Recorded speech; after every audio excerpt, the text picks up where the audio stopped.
Greetings of Islam. Assalamu alaikum. Peace be with you. Beloved, we are gathered here tonight to do the important business of our community with our elected government, chosen by us, the people, and now assembled for the purposes of improving life in this lovely city of arts and flowers. Challenged by our differences, the greater good can and shall triumph, regardless of our sometimes different views or beliefs. We are in fact one, linked by our humanity and from a mutual origin. Let us work together and move our community forward in a spirit of mutual respect and common decency to showcase right here in Lompoc what's best about our town, our state, and our nation. Let's envision progress in advancing our community and making it a valued home for all her citizens. Amen. Amen. Please remain standing and join me in the Pledge of Allegiance. I pledge allegiance to the flag of the United States of America and to the republic for which it stands, one nation, under God, indivisible, with liberty and justice for all. You may be seated.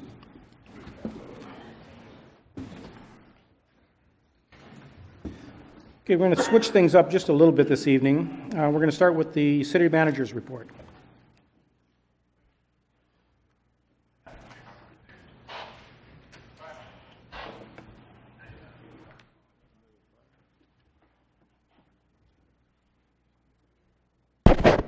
Thank you, Mr. Mayor and Council, and good evening, citizens. I just wanted to take a moment to, first of all, it's my pleasure tonight to introduce our new library director. First, I wanted to take a moment to thank Molly Gerald for filling in and covering the spot. She has truly been the word I've used more than once as a godsend. It would have been much more challenging for us in transition if it hadn't been for Molly's willingness to step up, step in, take the reins, and guide us through. And I just wanted to publicly thank her for that. And she also worked with the with some other library directors and our library commission, who all served in the selection process. We were fortunate enough to have an array of good candidates, and I am, like I said, very pleased to introduce Sarah Blale, our new library director.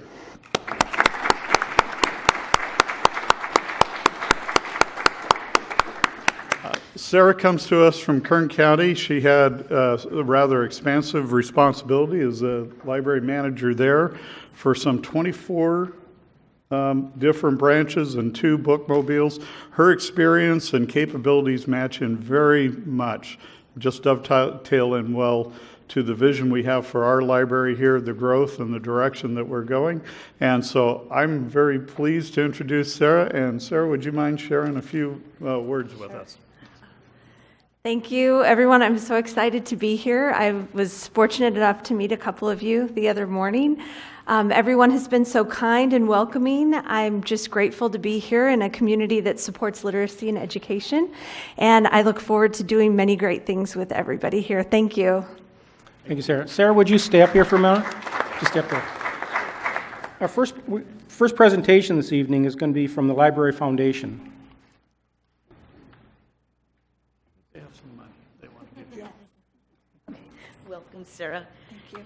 Hi, my name is Melinda Aguirre, and I'm the president of the Library Foundation. And with me as part of my board, Patty Coggan and Arlene Lewis. And at this time, I would like to present Sarah, who's our new director, with $18,900. That is from our book endowment. And the money is to be used to purchase books for the local libraries, Vandenberg Village and the Lompoc Library. So thank you. Thank you. Thank you very much. You can't spend that on one day, though. Mr. Mayor, if I might tag on to that, I just wanted to emphasize for the information of the community, both the foundation, there are other groups that help to raise money for different efforts, including for the library. And we are committed, we've made a commitment, are committed to not supplant that. In other words, we don't take and reduce our budgetary support by a like amount. Any money that is donated to the library actually provides additional resources, additional services to the community.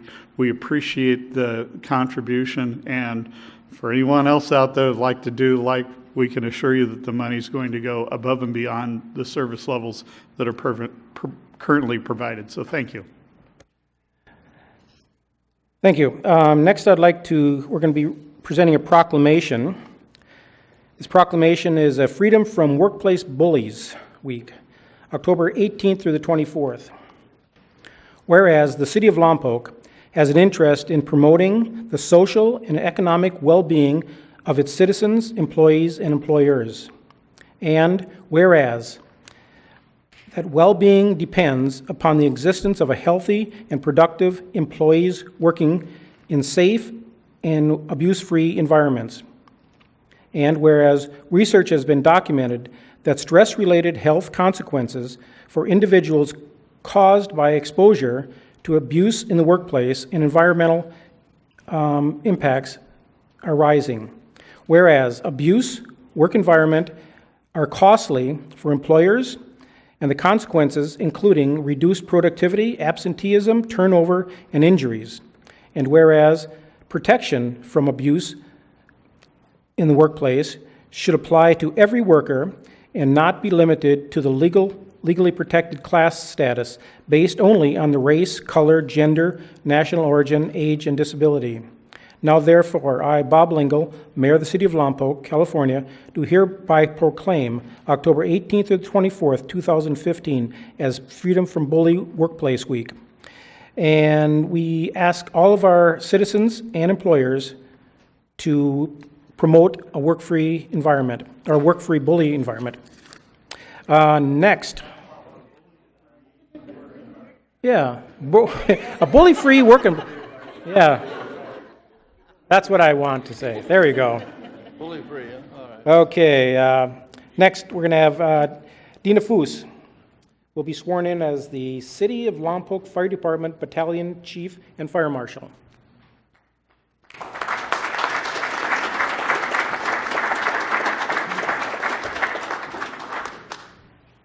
few words. It's a very special evening for our team. Unfortunately, some of the team's out running calls. I think we just managed to squeak one crew in. For those of you who don't know what goes on in our department, about a year and a half ago, we identified the need for a deputy fire marshal. And over that year and a half, we've seen an incredible change in our fire prevention programs. So incredible that we decided to change the program. So I'll tell you a little bit about Dina's position here in a minute. But for those of you who are not familiar with Dina, Dina started her career with the Lompoc Fire Department in 1998 as a reserve firefighter. And as a matter of fact, we've just reinstated the old reserve program as an auxiliary program, and we're processing the first applicants now. Dina was hired full-time the following year. She's been an active team member, serving as one of our inaugural CERT instructors. You'll hear a little bit more about CERT in my presentation later this evening. She enrolled in fire investigation classes prior to being hired full-time and has been investigating fires for us for about 15 years. She currently serves on the District Attorney's Arson Task Force and has been appointed as the Roundtable Director for Ventura and Santa Barbara County's arson training on behalf of the California Conference of Arson Investigators. She's a member of our city's EOC team, serving as the Planning Section Chief, a position that she also trains for as a member of a national incident management team that deploys to all-risk emergencies. Most recently, you saw in my weekly reports, to some of the devastating fires. Dina is also a member of the department's urban search and rescue team and a hazmat specialist. She has taken and continues to take courses at the National Fire Academy in leadership and other topics. As she's also completed her company company officer state fire marshal certification, and working towards her chief officer certification. Dina has a bachelor's degree from Cal Lutheran University and a master's degree from UC Santa Barbara. Dina has literally worked her way up through the ranks, from firefighter to engineer to captain, deputy fire marshal, the position she held until just a few minutes. As I said, she did such a great job. We've now decided to place her in charge of a new division in the department that was created in this budget, and that's the Life Safety Division. And for those of you who aren't sure what the Life Safety Division is, the Life Safety Division is made up of all the old fire prevention duties, as well as community risk reduction program, and as of July 1st, all the functions of the building department. The last few months, Dina has been working with the team to transition the building department under the fire department and is doing an incredible job. So that's kind of your reward. Sorry.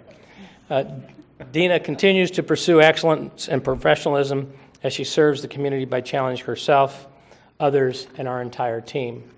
So at this time, I'd like to ask our clerk, Stacy, not Alvarez, Haddon, to step forward and swear you in. Once you're sworn in, if you'll have that special person who's going to pin you step forward.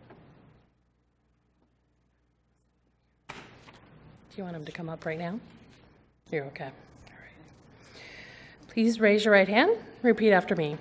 I, Dina Dolores Foos, I, Dina Dolores Foos, do solemnly swear that I will fulfill all expectations of me as an executive officer. Continue to support and defend the mission and values of the Lompoc Fire Department, the Constitution of the United States, and the Constitution of the State of California. That I take this obligation freely, without any mental reservation or purpose of evasion.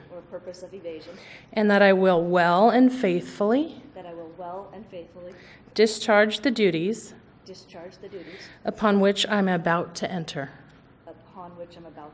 Congratulations.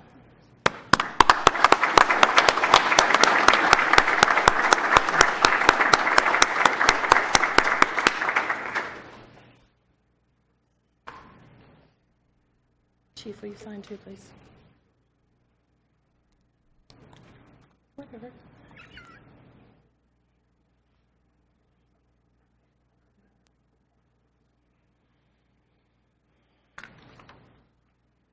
Dina?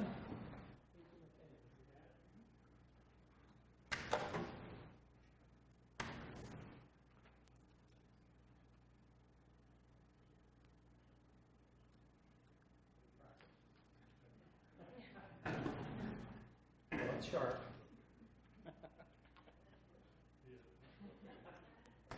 Watch your jump.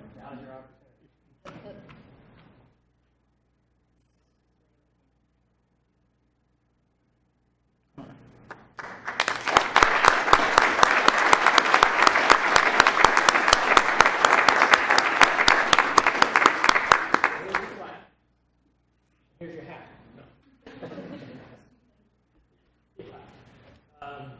Signifying the rank of chief officer in our organization, all the chief officers were white helmets. Not to say we're always the good guys, but so it gives me great pleasure to present the battalion chief helmet, the battalion chief, Dina Foos.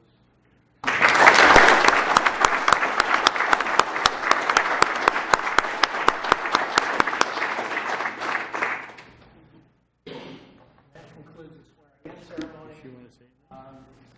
Normally, we usually try to break for family pictures. That's fine. Sure, we'll do that. Okay, I guess we're good. Would you, Mayor, did you want to continue on or take a brief break? Did you want, okay, we can take a brief break and get the pictures, yes. Take a 5-minute break. I thought they just wanted to do.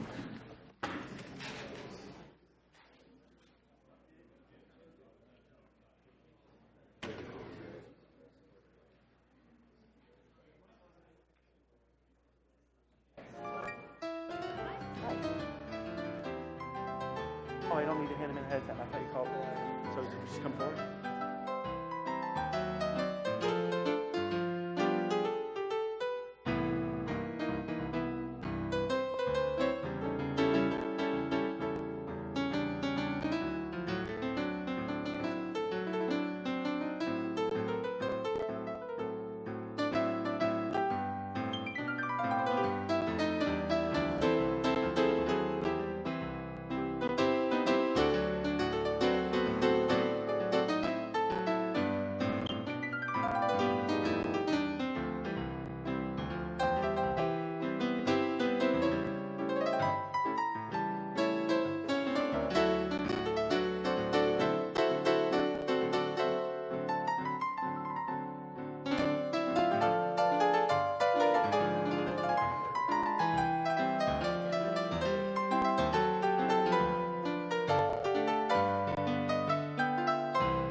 Hi there.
If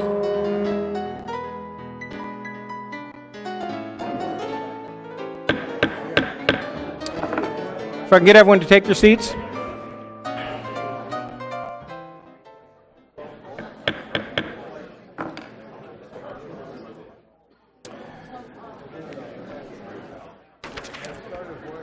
Okay, we are going to move on to public comment. This is your opportunity to speak to us for 3 minutes on anything on the consent calendar.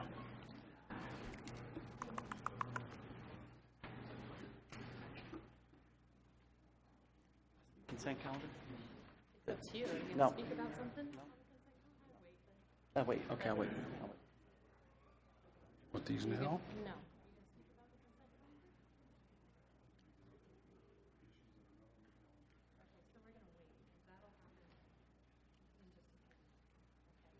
There's no more yellow slips out. That's okay. Bring these up when we come. When you come up, yes. Okay, it appears we have no one to speak on the consent calendar. We'll close consent or public comment, and we'll bring it back to the council. We're going to discuss the consent calendar. The consent calendar consists of routine items that are normally approved by one motion from the council, unless a council member chooses to pull an item. Does any council member wish to pull an item? Seeing no one, could I get a motion to approve the consent calendar? I'll move that we can approve the consent calendar. I'll second. Okay, it's been moved and seconded. Any comments? Let's vote. And that passes 4-0 with one abstention. Okay, we're going to have a staff presentation. Staff presentation announcements. Nothing from staff, okay. Oral communications, this is your opportunity to speak to us concerning any item you choose.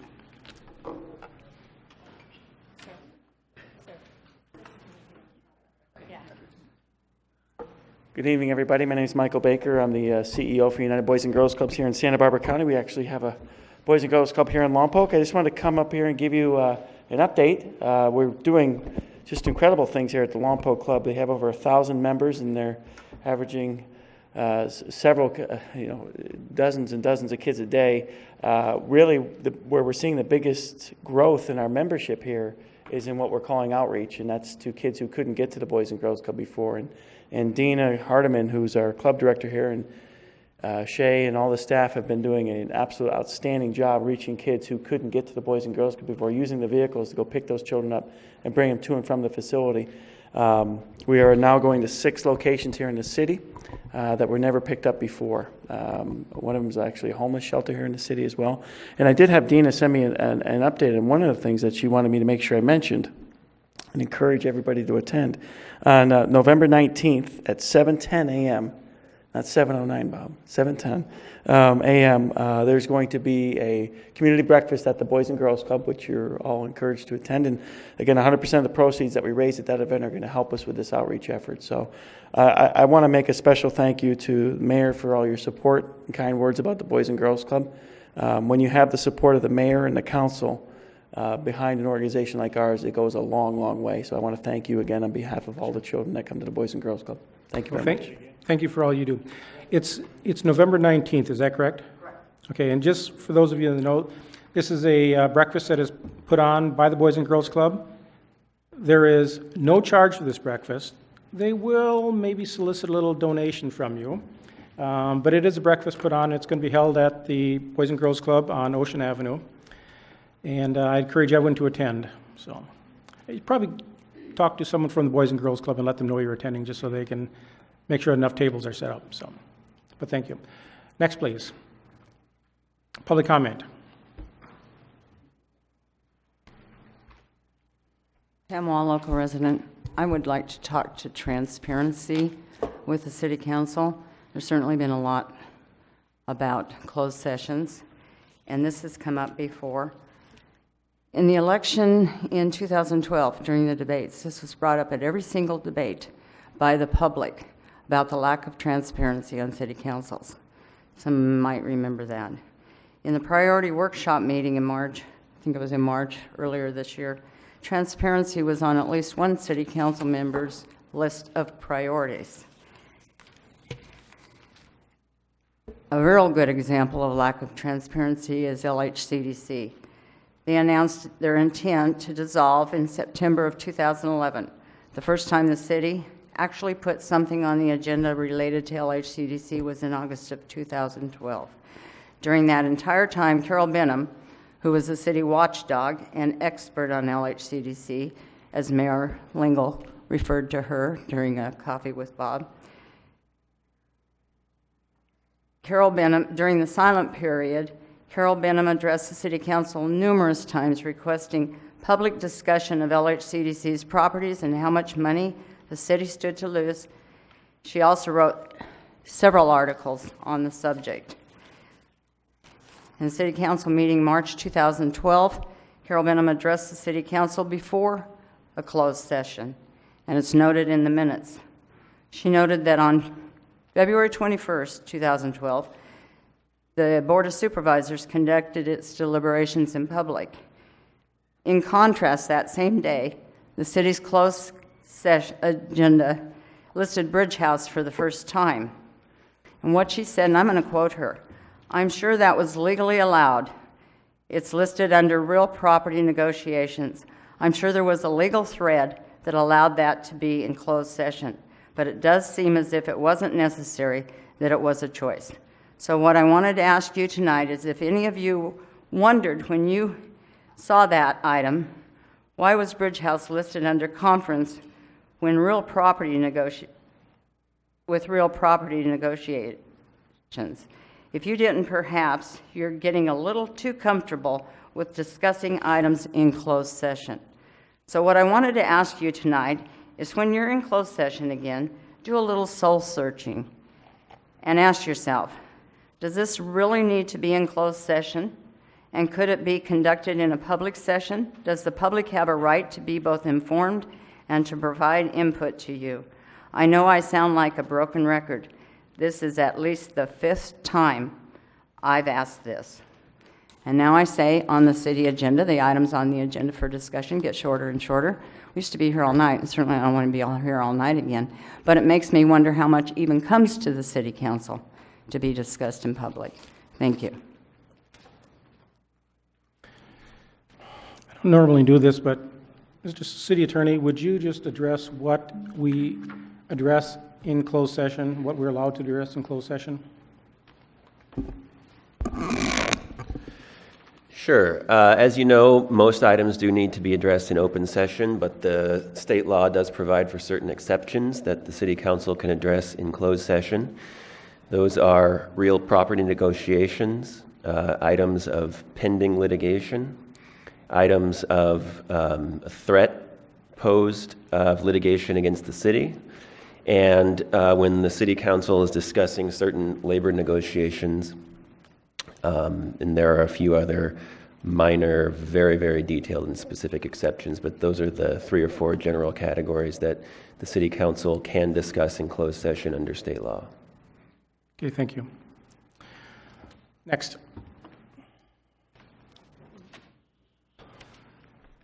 Yeah, Mayor, council members, and guests, my name is Benjamin Kiblinger. I'm a local technology entrepreneur, and I wanted to speak a little bit about the California Space Center and something that is a little bit different than what it was in past years, or even when the land was originally donated by President Reagan for the purpose of creating a space center.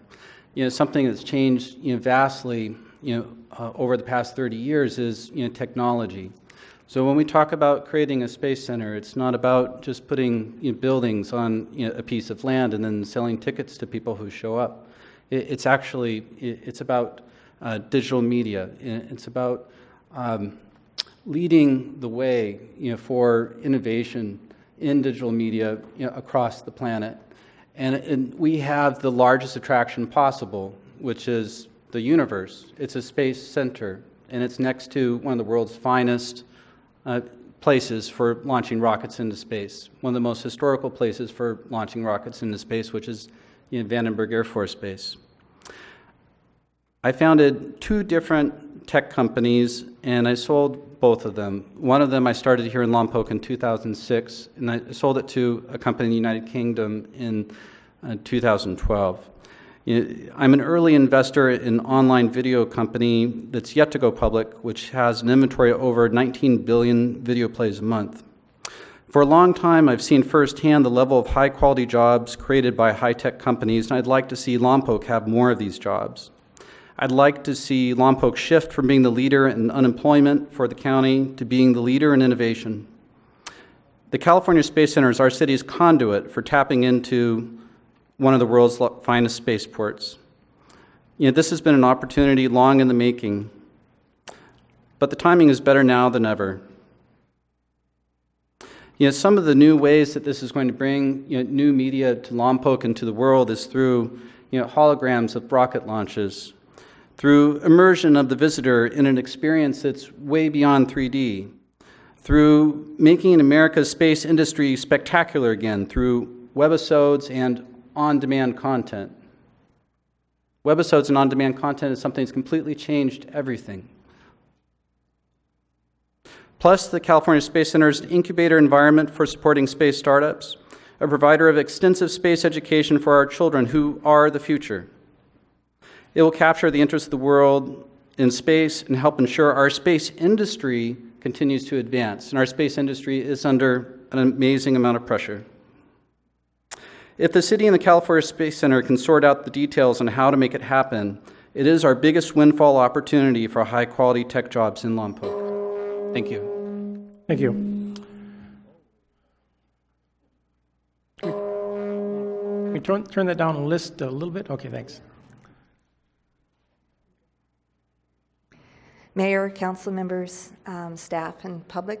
My name is Sue Copeland, and I just wanted to come again and let you know that I am very much in favor of having Eva Blaisdell and the California Space Center group build a space center here in Lompoc.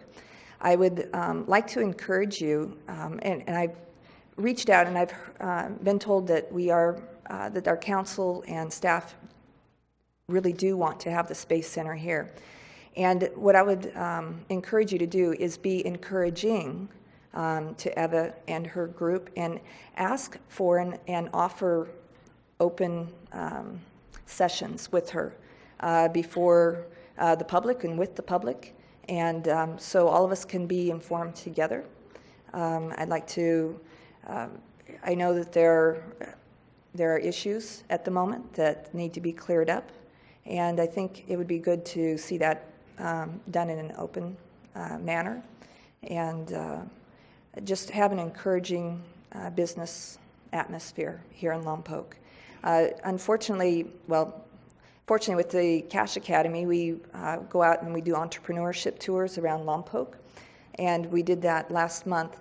And what was unfortunate was that several of the businesses that we met with, when our students were interviewing the businesses, one of their comments was that Lompoc wasn't always friendly to business and put on some unrealistic demands. And that's what my students were told. And so I want to let you know that there are businesses in Lompoc that are saying that. And I know with our new Economic Development Committee, what their report said, we want to be encouraging and engaging and to the businesses and bringing in new business. And so I just want to encourage you that Lompoc as a city needs to step out and say, how can we help you? Not just these are the demands, but how can we help you meet these demands? Thank you. Thank you. Next.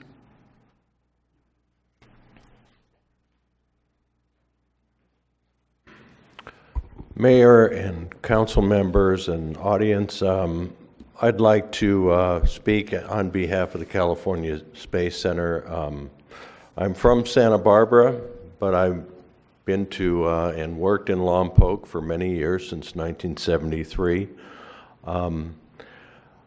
Whenever someone comes to you with a project that's as large as $500 million, you take note. And you should. It's a large project. I've worked with Eva Blaisdell for the last 2 years.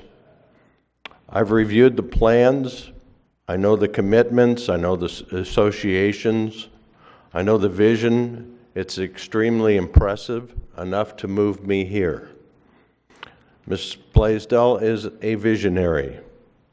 She has all the tools needed to see this project through. As a citizen of this beautiful Central Coast, I urge you to endorse this important project. The danger to Lompoc that you face is this project is transportable. Thank you for listening. Thank you. Next. Excuse me, Mayor. Madam Clerk, could you read the name into the record? Dana Newquist.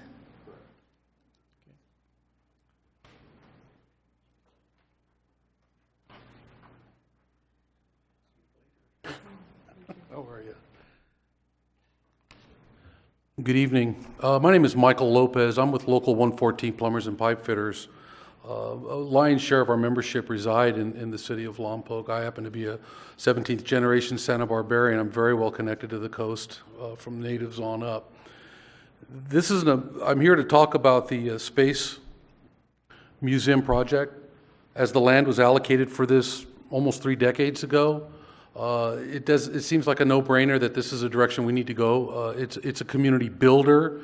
It looks at supporting your infrastructure in so many ways. So many businesses are going to benefit from this thing for generations to come.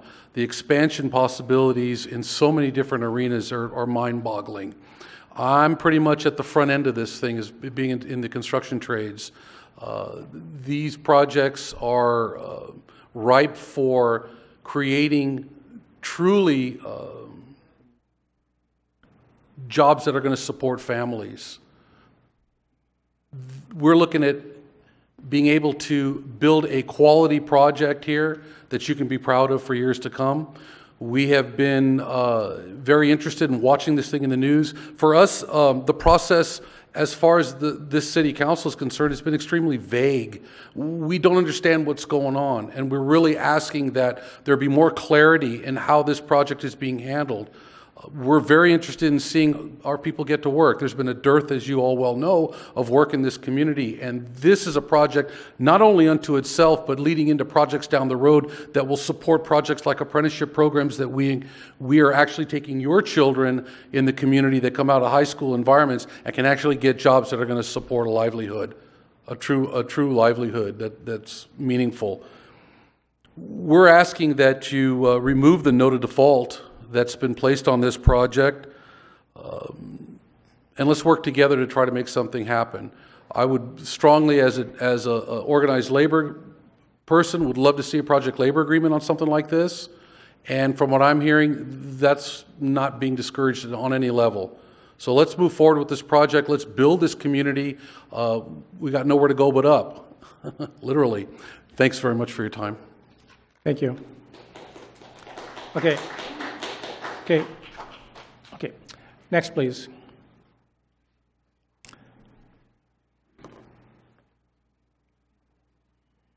If you have a public comment, why don't you move forward? Just come near the front. Needed the exercise. Good evening, council. Good evening, citizens of Lompoc. My name's Mike Seaman, and I've been a resident of Santa Barbara County since 1958. Born here, grew up here, went to high school, and I'm raising my family here. I'm also a business representative for the International Union of Operating Engineers, Local 12. We're the Heavy Equipment Operators Union. We employ, or our contractors employ a lot of members in this area that work for Bragg Crane, Granite Construction, Tierra, Lash, all contractors that work in this area have helped to build this community. I would respectfully ask the council to remove the note of default against Eva Blaisdell so that this project can move forward. I think it's definitely a benefit to Lompoc to have something like this come into the community. It's going to provide jobs. It's going to provide businesses with opportunities. There are going to be people staying in the hotels, eating in the restaurants, the people in the community working there. And I think it's a benefit for the community of Lompoc, economically and for the people that live here. Thank you. Thank you. Okay, come on. You all know that we don't applause during the sessions. We don't boo, we don't applause, we keep this very professional. Okay, anyone else?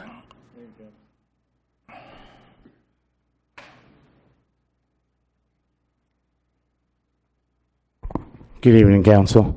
My name is Robert Alexander. I've been an iron worker for 29 years. When I heard about this project from Eva coming over, and that is a blessing from heaven, that she came to organized labor and asked for our help to go ahead and build a program. Together, we make a great team.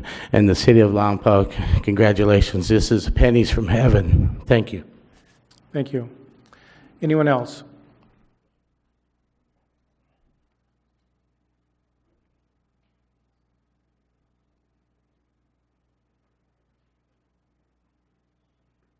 I forgot my speaker card.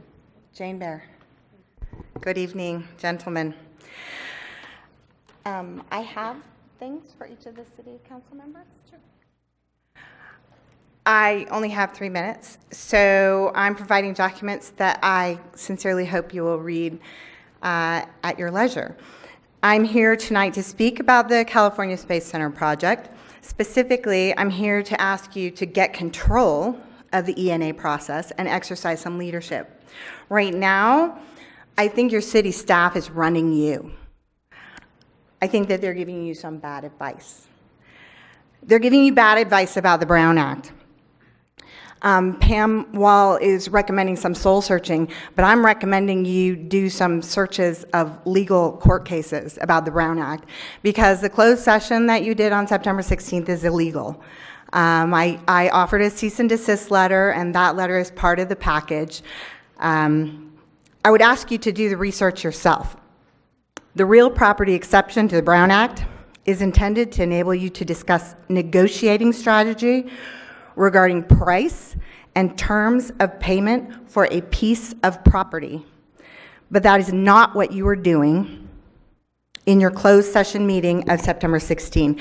You had no valid reason to meet in secret, because for the duration of the ENA, there isn't any chance that the 82-acre parcel under consideration is going to be sold, leased, or otherwise conveyed. Further, the terms of the ENA are already public, so there's nothing secret about what you should be doing in the closed session. The staff didn't serve you well when they drafted the ENA. They built in a serious stumbling block when they slid the CSC's Addendum Number 1 alongside their own original RFQ language with no attempt to reconcile the differences. And if you see in your package, the first 5 pages are about the Brown Act.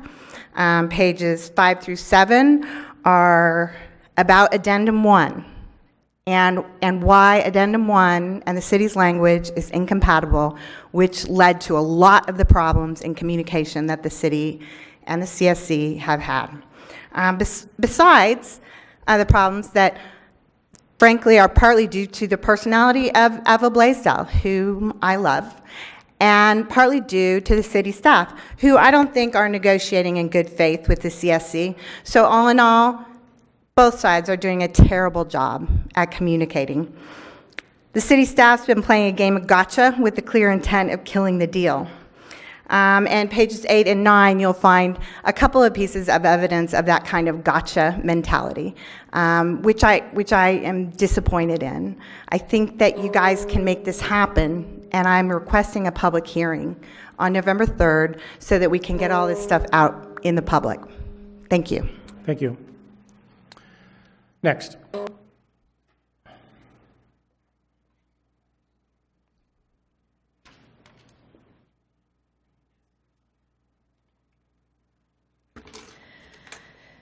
Good evening, Mayor. Good evening, City Council. Good evening, citizens of Lompoc. My name is Eva Blaisdell, and I can build California Space Center in Lompoc.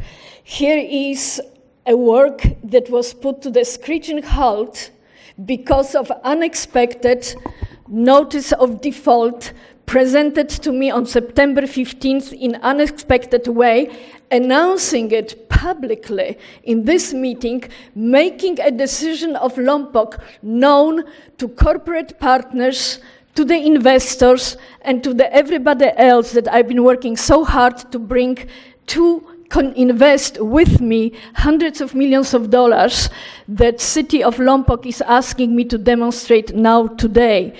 I am funding this project successfully.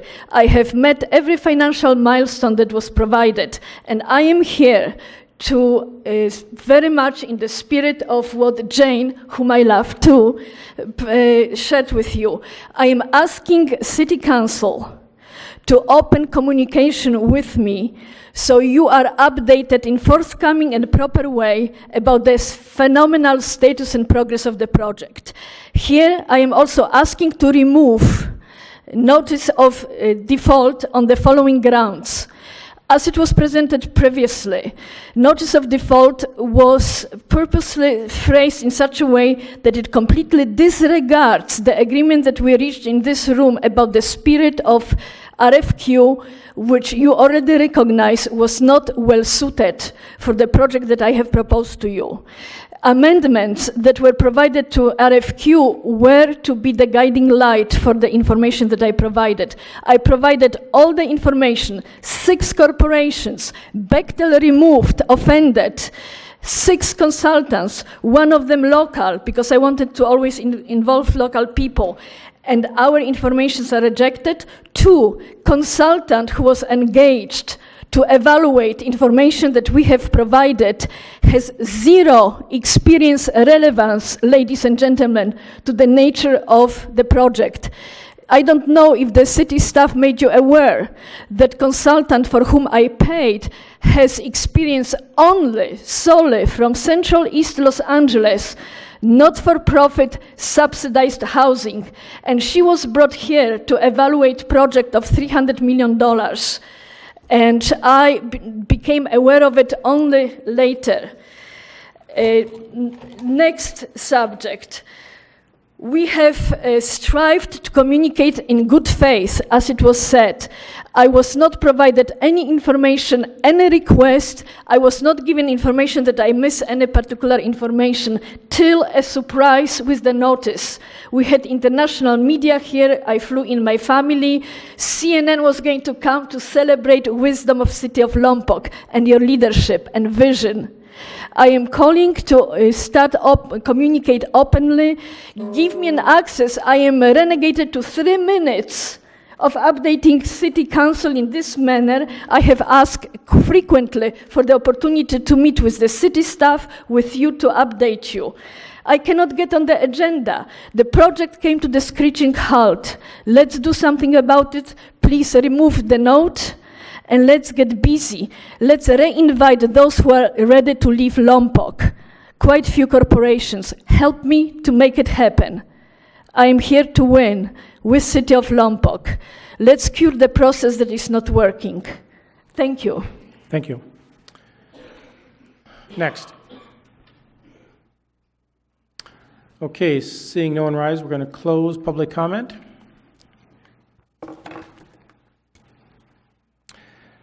And let's see, next we have appointments. Let's see, the city is going to fill appointments to vacancies. No, we are going to fill appointments to 2 at-large members of the Youth Commission. We are going, the appointments to the vacancies, the boards and commissions that we had originally on the agenda, we're going to put them off until our next meeting. Okay, we have, so item number 6 we have.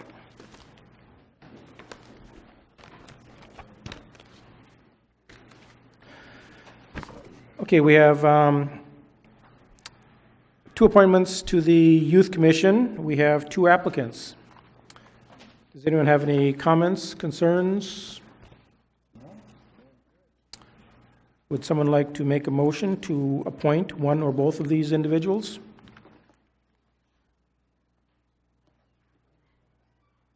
Well, yeah. Okay. Go ahead. I don't have that name. Oh. Number 6. Okay.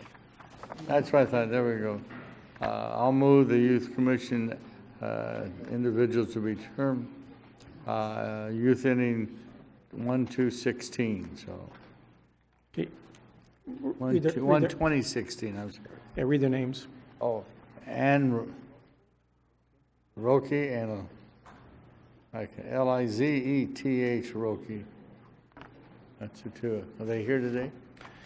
Okay, so we have Ann Roque and Elizabeth Roque, both from Lompoc High School.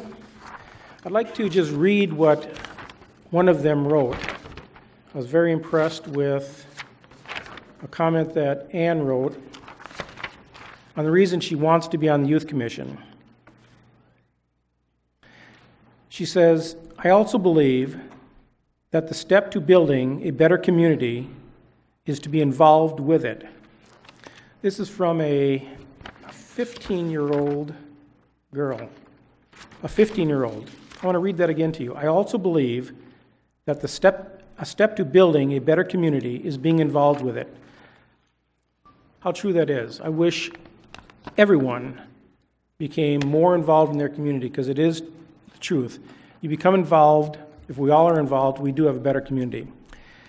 So I have a motion to appoint Ann Roque and Elizabeth Roque to the Youth Commission. Do I have a second? I'll second. Okay, it's been moved and seconded. Any discussion? Let's vote.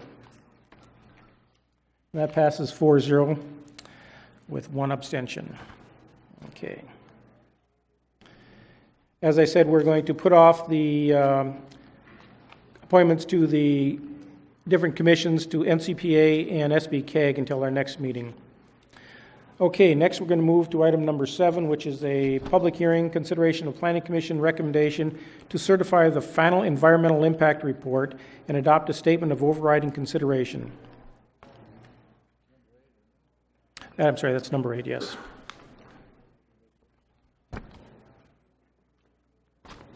Thank you. Good evening, Mr. Mayor, council members. As the mayor indicated, this is council consideration of a Planning Commission recommendation to certify the final environmental impact report and adopt a statement of overriding considerations, findings of fact, and mitigation monitoring program, adopt a parcel map and development plan, and a specific plan for the Central Coast Business Park. The project was reviewed by the Planning Commission, and the specific plan and the environmental impact report were prepared by Meridian Consultants, and we have this evening with us Mr. Chris Hampson and Mr. Tony Lacasciato, who will make the presentation.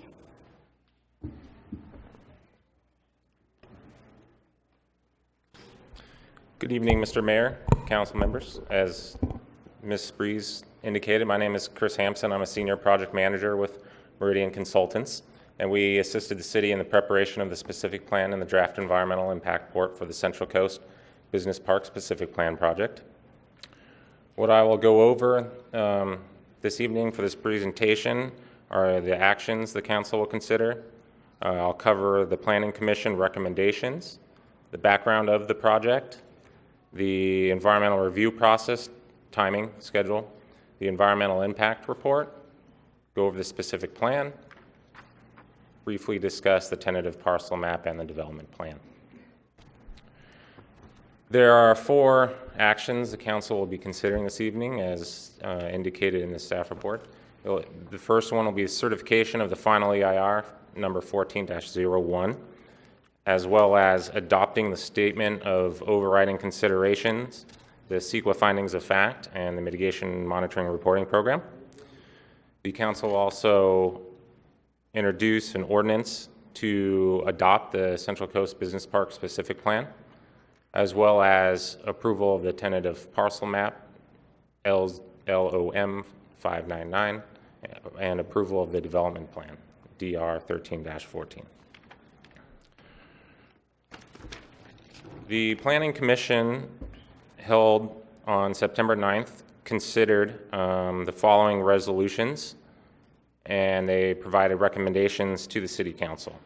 The hearing was duly noticed, and after reviewing the staff report and taking public testimony discussing the proposed document, the following 4 resolutions were presented by the Planning Commission, and for each resolution, they were to direct the City Council to certify the final EIR, adopt the CEQA finding of fact, statement of overriding consideration, MMRP, as well as adopt the specific plan for the project and approve the tentative parcel map and preliminary development plan. The Commission, for each one of these resolutions, proposed or voted 5-0 in an approval for the City Council to adopt all these 4 resolutions. One recommendation that the Council presented to that the Commission presented to the Council was an amendment to the specific plan, and that was in relation to the architectural guidelines primarily, and I'll get down to it in later slides, that Parcel 1, which is adjacent to V Street, needed language to present access to that parcel, as well as Parcel 4 from Barton Avenue that presented access. So with that, I'll go into the project. The project's located in the northern portion of the city. It's north of Central Avenue, west of Barton, east of E Street, and adjacent to the south of the Lompoc Airport. The specific plan would permit the following business park uses on approximately 38 net acre site. As you can see, there are manufacturing uses, warehouse uses, hangar and storage uses, and office uses. The square footage presented in the specific plan is a maximum amount of square foot per use. The specific plan would also allow airplane access to the Lompoc Airport from the 4 northerly parcels within the specific plan area. The specific plan and project would improve Central Avenue, V Street, and Barton Avenue, as well as extend Aviation Drive to the west, in addition to constructing Avila Court, a private street which extends south from Aviation Drive. Next, the environmental review process and notice of preparation was prepared and sent out for agency comment in February 2014. It was a 30-day comment period, as well as soliciting input from the public. Upon receipt of all notices or all comments on the notice of preparation, the city can began preparation of the draft environmental impact report, as well as technical studies between June 2014 and 2015. The draft environmental impact report was released for a 45-day public review period between June and August of 2015. It was circulated to the State Clearinghouse, which is a state agency to circulate the draft environmental impact report to other state agencies as well as local agencies. Upon closure of the 45-day public review period, we then went ahead and in August prepared the final environmental impact report. So I'll cover briefly what the draft environmental impact report covers. It analyzes the project and potential environmental impacts. Of these, impacts identified as less than significant were biological resources, cultural resources, hydrology and water quality, mineral resources, public services, population, housing, recreation, and utilities and service systems. Potential environmental areas of topic that were identified as potentially significant, but with feasible mitigation measures would be reduced to a less than significant impact were air quality and greenhouse gas emissions, hazards and hazardous materials, geology and soils, noise, transportation and circulation, and solid waste. One area was found significant and unavoidable, meaning all feasible mitigation measure was applied to this resource area, but it didn't reduce the loss of ag to a level below less than significant. The California Department of Conservation has a farmland mapping program, and they identify prime farmland And the site, according to that map, was designated prime farmland. Therefore, pursuant to the Department of Conservation, if 1 acre of ag land is developed, then it's classified as a loss of the significant resource, and therefore CEQA requires this loss, and because it's significant and unavoidable, a statement of overriding considerations was presented. As well as those areas, the draft EIR analyzed alternatives. Section 15.126.6 of the CEQA guidelines requires that the lead agency, the city in this case, analyze a reasonable range of alternatives. The city identified 3 alternatives: the no project, no development alternative, which is nothing happens to the site; the no project existing zoning, development as the zoning currently is presented, and then a 50% reduced footprint alternative. And you identify alternatives to either avoid or substantially lessen significant effects of the project. Well, and then what you do is you identify a superior alternative. The environmentally superior alternative identified was the 50% reduced footprint, where instead of 38 acres of lost prime farmland, it was approximately 19 acres. This alternative was rejected because it could not fully avoid the significant impact or lessen it, or meet the project objectives. So at the conclusion of the 45-day review period, the city received 8 comment letters on the draft environmental impact report. Those letters from the State Office of Planning and Research, Caltrans Aviation, Caltrans District 5, Santa Barbara County Association of Governments, the County of Santa Barbara, County of Santa Barbara Fire Department, the Santa Barbara County Air Pollution Control District, and the Santa Ynez Band of Mission Indians. We assisted the city in providing individual responses to each of the comments, and based on those comments, we made revisions to the draft environmental impact report to clarify issues related to air quality, greenhouse gas emissions, cultural resources, and solid waste. So as part of the finding, because there's a significant and unavoidable impact, CEQA requires a statement of overriding considerations and findings of fact. And that was required for agricultural resources. The findings of fact just looked at looked at each environmental impact area. At the outcome of that, as I indicated before, mitigation measures were identified. There are 19 mitigation measures identified for the project, and one of the actions you'll be considering is the mitigation monitoring and reporting program, and that lists the appropriate agency, who is supposed to enforce the measure, how it gets enforced, and documentation of that measure. So that concludes the draft environmental impact report. Next is the specific plan. This is SP 14-01.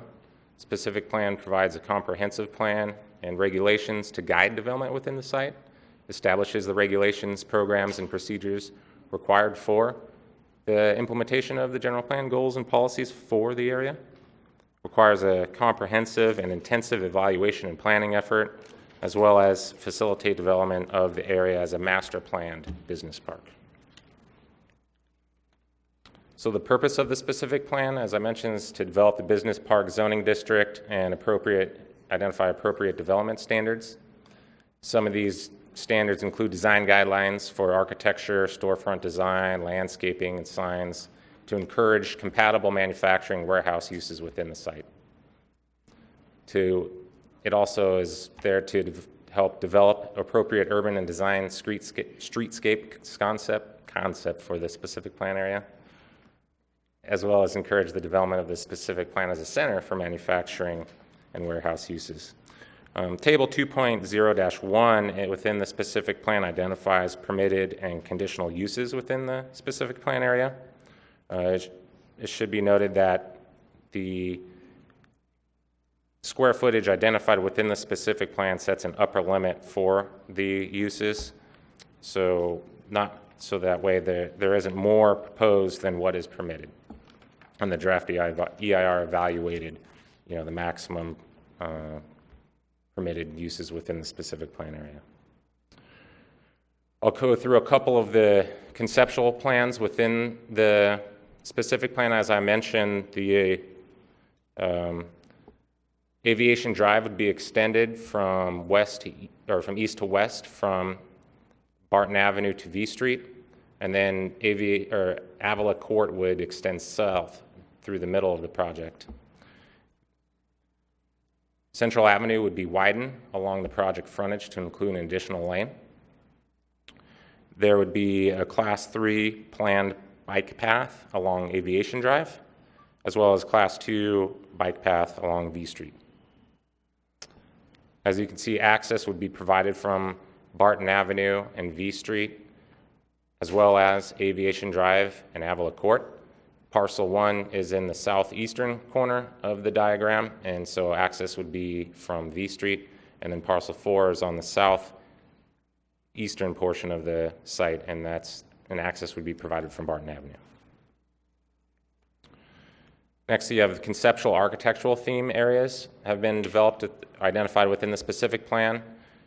Theme area A is the light blue, and it's the 4 most northerly parcels and the 2 parcels in the middle. That is, theme area A is actually the green, and that would permit, slightly taller buildings, and there are more standards identified for the transition between theme area B, which is the blue, and then the residential neighborhood to the south. Theme area B incorporates more airport standards, such as shorter buildings pursuant to FAA requirements, and then the 4 most northerly parcels allow building access to the airport. Some of the conceptual architectural themes I mentioned. Theme area A is more agricultural in nature with earth tones, and that would be along the southerly portion of the site, whereas theme area B would be more of an industrial design theme, kind of metal and iron. Other development standards within the specific plan, as I mentioned, include sign programs, utility network, landscaped areas, and items not identified in the specific plan defers to the base zoning of the project site, which is the business park. The specific plan was found to be consistent with the adopted policies within the general plan and in conformance with the general plan and zoning ordinance, and that was discussed in the draft environmental impact report, section 4.7. The third item for consideration is the tentative parcel map, and this parcel map would subdivide the site into 12 developable parcels, ranging from approximately 2 acres on up to 3.5 acres or so. It would facilitate development of the business park in a unified manner, and the tentative parcel map was found to be in conformance with the subdivision ordinance. The plans were routed through the subdivision review board and reviewed in August of 2015, and so they were found at that meeting to be in conformance with the subdivision ordinance. The final action the council will be considering is the development plan, and the development plan outlines the specific plan standards for a business park development, including sign programs, building architecture, utility networks, landscaped areas, as I mentioned. And the specific plan would replace and supplement standards and regulations contained in the zoning ordinance. The development plan was found to be in conformance with the general plan and the zoning ordinance, again, as I indicated in section 4.7 of the draft environmental impact report. So recommendations the City Council will be considering this evening will be to adopt Resolution 6010-15 to certify the final EIR, as well as adopting the Statement of Overriding Considerations, the Findings of Fact, and the MMRP. We'll introduce Ordinance 1615, parentheses, or 1618-15, and waive further reading to adopt the Central Coast Business Park specific plan and include the proposed conditions of approval. We'll adopt resolution number, or consider adopting resolution number 6011-15 to approve the tentative parcel map, including the proposed conditions of approvals. And finally, to consider approving development plan DR 1314 for the Central Coast Business Park, including the proposed conditions of approval. So with that, that concludes the presentation, and as Ms. Breeze indicated, we're available for questions from the council. Thank you. Okay, any questions from the council? Okay, we're going to open this up to public comment. Anyone who wishes to discuss this issue?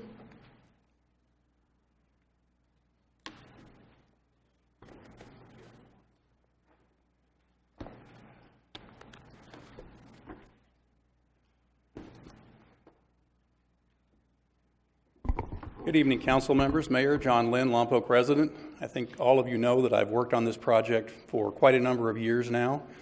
So I just wanted to say that we've reached the point where you can make this a reality. This is an outstanding project that'll bring jobs to our community and opportunities for companies to grow within Lompoc or locate in Lompoc. The site is well located and should be a benefit to the airport in addition. The McGalick Group and the family members have been very supportive and invested a great deal of money bringing this forward. Chad and Mike have worked diligently on this to deliver a great project, and you can tell by looking at this that they built a lot of projects in a lot of places, and they've been excited about the fact how quickly we've been able to move this forward. So tonight, I would hope to have your unanimous vote for an outstanding project for our community. Thank you very much. Thank you. Anyone else?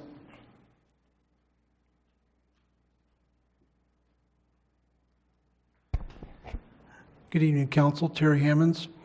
There is a rumor in the community that there is no limitation on the warehousing that will be permitted in that area. And the concern is that I believe that the understanding was that this was going to be a promotion or an energizing of our working community to allow this area to be used for work production. So I couldn't find anything that limits the amount of warehousing in that area. So if that is there, I would like that to at least be brought public tonight so that there's a clear understanding that people just can't go over there and start warehousing. That it is what it is, a place to produce. Thank you. Thank you. Anyone else?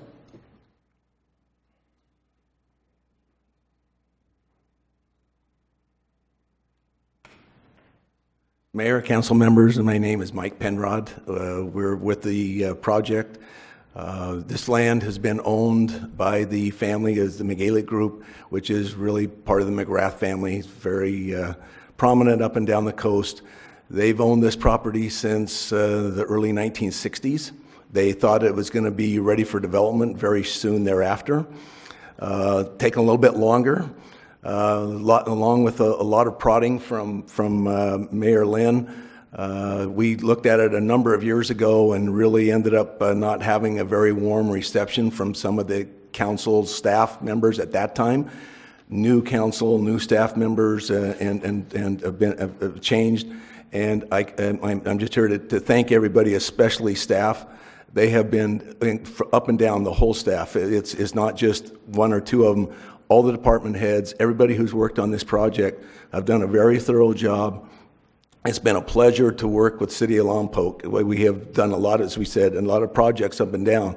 And this is a very, very short review period as far as processing from start to beginning. I know if you look at it and you say, well, it started in early 2014, and here we are almost the end of 15. Well, we're from, up and down the coast, in Ventura County and lower parts of your neighbors in southern Santa Barbara County. We've spent 10 to 12 years on projects. So sometimes that gets very, very difficult to believe you're doing a career project. This one may not build out as fast as we would like to, but then again, 60 years now is not too long.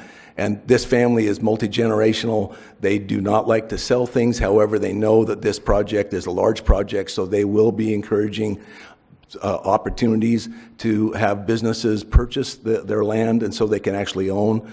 And to address the gentleman's comment earlier about warehousing, this is a business park, not a warehouse park. There is requirements in the specific plan that allocates how much square footage you can do for all that type of stuff. And we certainly recognize, especially along Central Avenue, that we want to have a business park atmosphere look like so that it will really operate and be a long-term hold proposition. So if you have any other questions, I'm more than glad to do it. But again, just like to thank everybody in the city that has worked with us on this project. Just a comment, I'm glad you addressed the former speaker's comments, because I have heard that concern as well from the public, that they hope it isn't just a bunch of warehouses that's going to employ 1 or 2 people, because as you said, this is not just a warehouse park, it's a business park. And we're hoping that we get some light industrial in there, some small businesses to actually generate some jobs in this town, and hopefully good paying jobs. So, but thank you for addressing that concern. Not a problem. Thank you very much. Okay, thank you. Next, please. Okay, seeing no one rise, we're going to close public comment and bring it back to the council. Councilmember Humdahl. I'm very pleased to see this project come forward. I was here in the 60s and 50s, and when Lompoc had a chance to put a development, they decided that they're going to make the developer do everything, and that project went to Santa Maria. And that was all down there by the Grefco plant. There's going to be a major commercial development of different projects. And I'm just real pleased, like you say, it's taken a long time to get where it's at, but it's definitely a good project for the area, and it'll work its way out. But that's why I was real pleased to see the way the project is laid out. I like the way that you have the design on it too. And I think that's what always had me upset back in the 60s and 70s when we lost that project and it all went to Santa Maria because Lompoc wouldn't help out. So I don't know what you need, but I'm moved. Well, any other comments? Okay, let's, does someone want to make a motion? I'll move that, let's see. Just accept staff recommendations. We'll accept staff's recommendations and appreciate the staff. One other thing I wanted to say is because we had early on in the evening, we had a lot of comments say, well, Lompoc isn't doing anything, the city staff isn't doing anything. I was real pleased to hear your comments that you're very happy with city staff, that they are doing it. So it's nice to hear positive comments for a change instead of all the negatives that keep coming forward. Councilmember Mosby. I'll second his recommendation. Okay, it's been moved and seconded. Any discussion? Let's vote. And that passes 4-0, 1 abstention. Congratulations. We know you won't take 60 years to build it out, but we hope you won't anyway, so. Okay. We'll accept 6 years. Okay. Okay, thank you very much, and congratulations.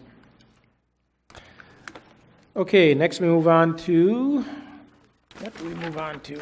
Item number 9, council request. Chief Latipow will give a presentation on city's Lompoc storm preparedness.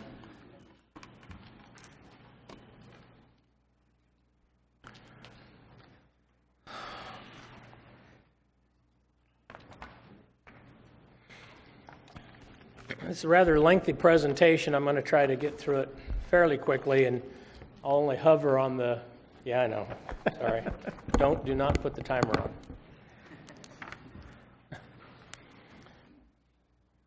So some of council knows we've been kind of tracking what's going on with the weather.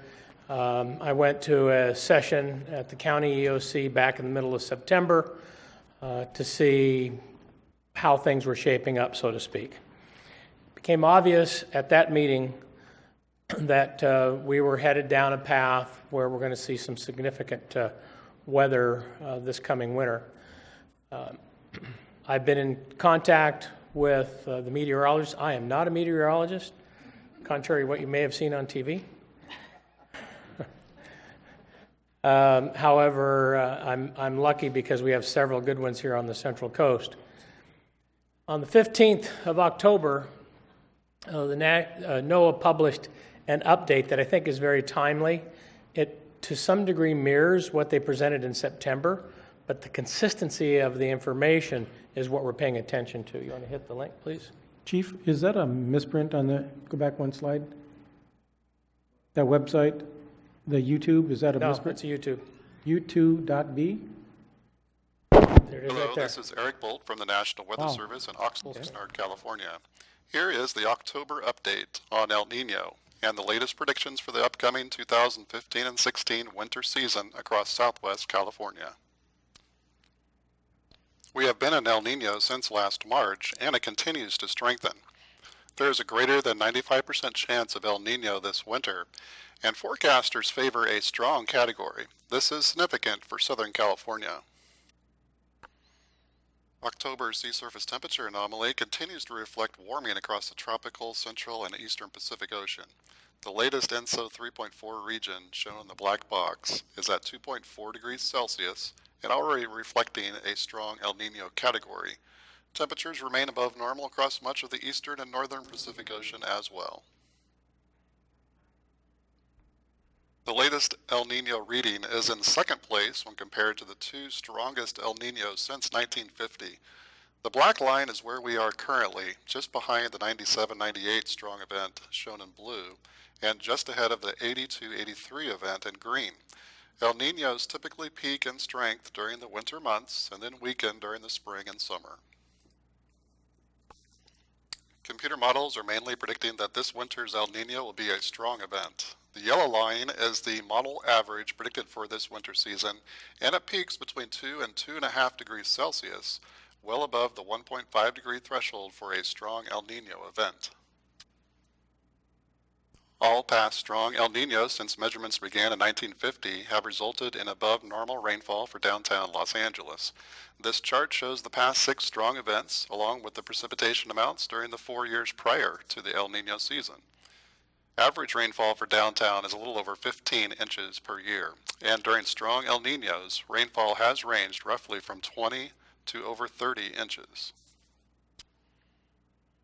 Looking across the entire state of California during the past 6 strong El Ninos since 1950 shows that precipitation has historically been above average across southern areas, while northern areas have been mixed. In these 2 strong events, much of central and northern California have been below average for the year, and this is significant as most of the large reservoirs are in this part of the state. Less precipitation in this region is a concern for drought relief and water supply for much of California. With El Nino predicted through the upcoming winter season, here is the precipitation outlook for the rainy season months of January through March. There is a greater than 60% chance of being wetter than normal across southwest California.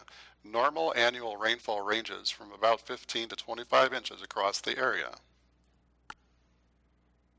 The temperature outlook for the January through March timeframe calls for having slightly warmer than normal temperatures for the 3-month period. A higher chance of above normal temperatures are depicted across northern California. The conclusions of El Nino for this winter. El Nino does tilt the odds of above normal rainfall for southwest California. The strength of this El Nino favors a strong event. One El Nino winter will not end the drought. And remember, we are still in our Santa Ana season, and until substantial rains occur, the potential for wildfires remains high. What are some of the potential winter impacts during a strong El Nino? We should be ready for numerous storms capable of multiple impacts, especially in the January through March timeframe. This would include high winds, high mountain snows, and flooding. During these storms, expect coastal erosion, large wave action, rip currents, and even waterspouts. Flooding concerns will be highest when we have several storms lined up in a row and the ground is no longer capable of absorbing rainfall and it's saturated. Debris flows near recent burn areas occur any year, and especially when we have intense downpours. What should you do to prepare for El Nino? Stay aware of weather predictions this winter. You can do that by following the National Weather Service on social media and the web, or listen to local media on TV, radio, or the internet. Prepare and take action now by improving your drainage or water issues you have around your property. Check your emergency kits. Think about flood insurance if that's been a problem in the past for water issues around your property. And also make sure you know how to be notified during these storm events. Thank you for listening to this presentation. Here is my contact information along with our website and social media channels. So a big thank you to Eric for publishing that just a few days ago. It was very timely. If you notice the graph that was up there, what really caught my eye in the mid-September meeting was the comparison between 9798 and 8283. And hi there, I'm Contessa Brewer. Thank you for joining us. Los Angeles County's been just swamped by flash floods and mudslides. That's not after mine.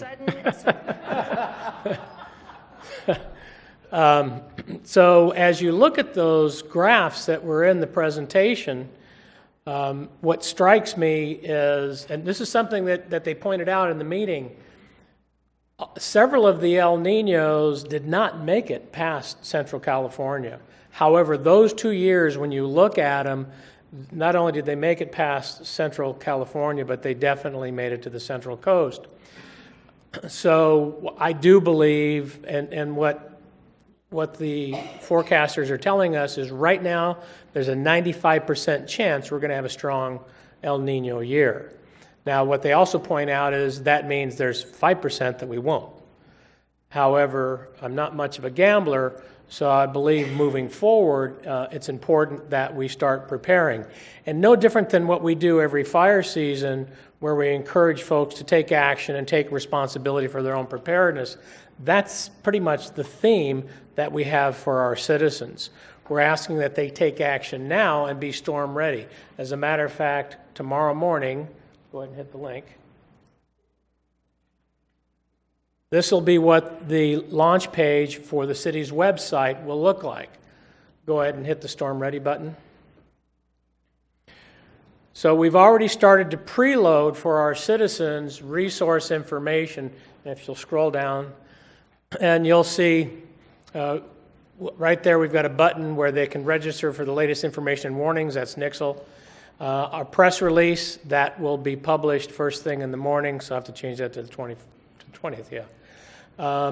And then all these links have helpful information for our citizens, some of which is generated here locally in the city, and others of which are at the county, state, and national level, including what to do after the storm, a post-storm inspection. So we're all ready to launch a site that is usable starting tomorrow. Okay, take me back. So our push right now is to our citizens, take advantage of the information.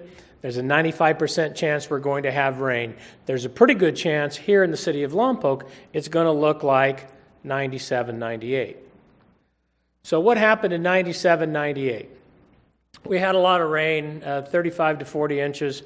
What I did was I asked the department heads to meet with us and bring their members of their workforce who were here in 97 and 98 and talk with us about where our challenges were in 97 and 98. Why did we do this? Because we want to go back and see what's changed, but I also want to do some focused outreach. So right here, this is the landfill. The team up at the landfill has been making great strides. They're already preparing for winter. In 2014, they reached out to the Homeowners Association and helped clean out a storm catch basin that's secondary. So action has already started taking place, and you'll see a highlight of some of that.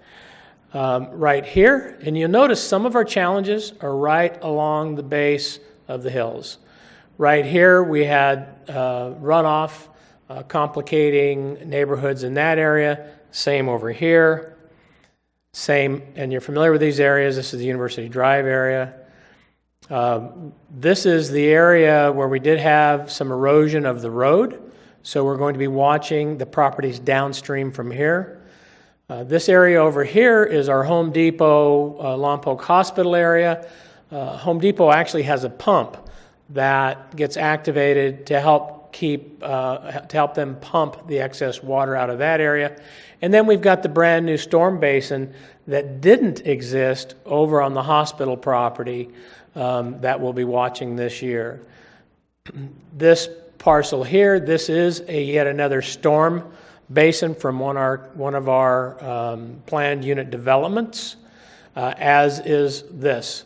We'll really be watching these because over the years, what's taken place in these mandatory stormwater runoff catch basins is they've actually had a fair amount of vegetation grow up in them, which was evidenced by the fire we had the other day. So we're going to be watching those for capacity, being a bit concerned that because of the growth, particularly in this one, that the capacity's been diminished. 9798, there was a concern for the stormwater catch basin up at the college. When the Public Safety Training Center was built, they went in and over-excavated and added new drains to assist that area up there in percolation. So we're pretty confident, and we just did some testing up there the last few days. I believe what they've done to that will remove the concern for overtopping out of that basin. So those areas caused challenges, as did downstream in the river, caused challenges to the city responders and to some of our citizens. As we look at the flood hazard map, it's a little scary. The dark blue is the natural path of the river. Probably ought to paint it brown, but it's the natural path of the river. A little humor, sorry. The medium blue is the 100-year flood footprint. So you can see some of the 100-year does intrude into the city, most likely from the backup down here, and then some of the tributaries coming down and through here. The light blue is the 500-year. As you can see, in a 500-year event, if the moon and the stars align, so to speak, we get quite a bit of inundation in the city. The good news is it's not deep. Now, this year, different than and we haven't had a 500-year in a long time. About 499 years, yeah, right? Yeah, sounds good. Yeah. Some other changes from the 9798 and earlier El Nino years is the lake. Cachuma is well below capacity. We do not anticipate them doing releases during this year. And if they were, since the previous years, they've actually modified their release program to minimize the downstream impact. So our concerns obviously are going to be from all the tributaries upstream ahead of the dam. So, that's kind of the picture of what it would look like in the extreme, but this is some of the planning that we do here in the city. This is one of my jobs. So, we're asking the citizens to be prepared and take responsibility. I think it's important to point out, and I'm going to go through these very quickly because, believe it or not, this is pared down from what each department submitted to me. But this will give you a kind of a thumb sketch of what the city is doing, what your staff is doing in preparedness for winter. Many of the items we're going to highlight happen even if there is not an El Nino year. So streets, they're right now cleaning the inlets. That includes removal of disposal debris using the Vector truck. They're clearing the overgrown debris, and crews are going to be checking drain inlets during rain events. Now, we're not going to say that we're not going to have localized flooding on the streets, because even in a non-El Nino year, that happens. Now, real quickly, I'm going to dwell a little bit on sandbags because that's always a popular topic. In asking our citizens to prepare themselves, we ask them, if you had flooding in the past, please get sandbags. Home Depot's got them, and be ready to use them now. However, in the event it overtakes those plans, streets will have approximately 750 bags filled already on pallets, prepared to distribute in stage in areas where they're needed. We also have a sandbag filling machine, and that's not a bunch of firefighters with shovels. That machine will do 150 sandbags an hour. So the street crew will be out checking signage. Every time we have a rain, we're setting out barricades, we're setting out street closures. Urban Forestry's got a really big job this year, and every year they're charged with the health of our mature urban forest. And one of the things that Cotty brought to our attention in the meeting is if we receive light rains for a month or two before the El Nino, many of the trees will be heavy with new growth.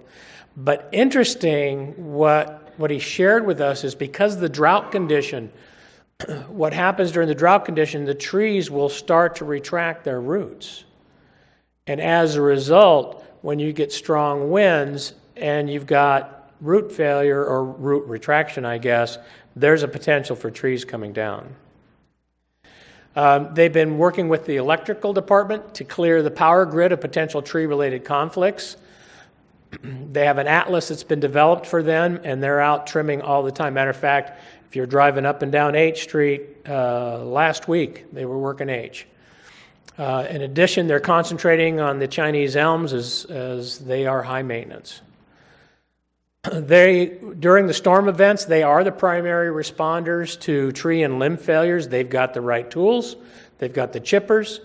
Now, as we saw in December, they became quite overwhelmed, and many departments, including the fire department, responded to assist and back up urban forestry. We have saw teams. We have saws on every rig. So cleanup. Last year in December, folks kind of got a little anxious about cleanup. There's a very methodical way in which urban forestry does cleanup.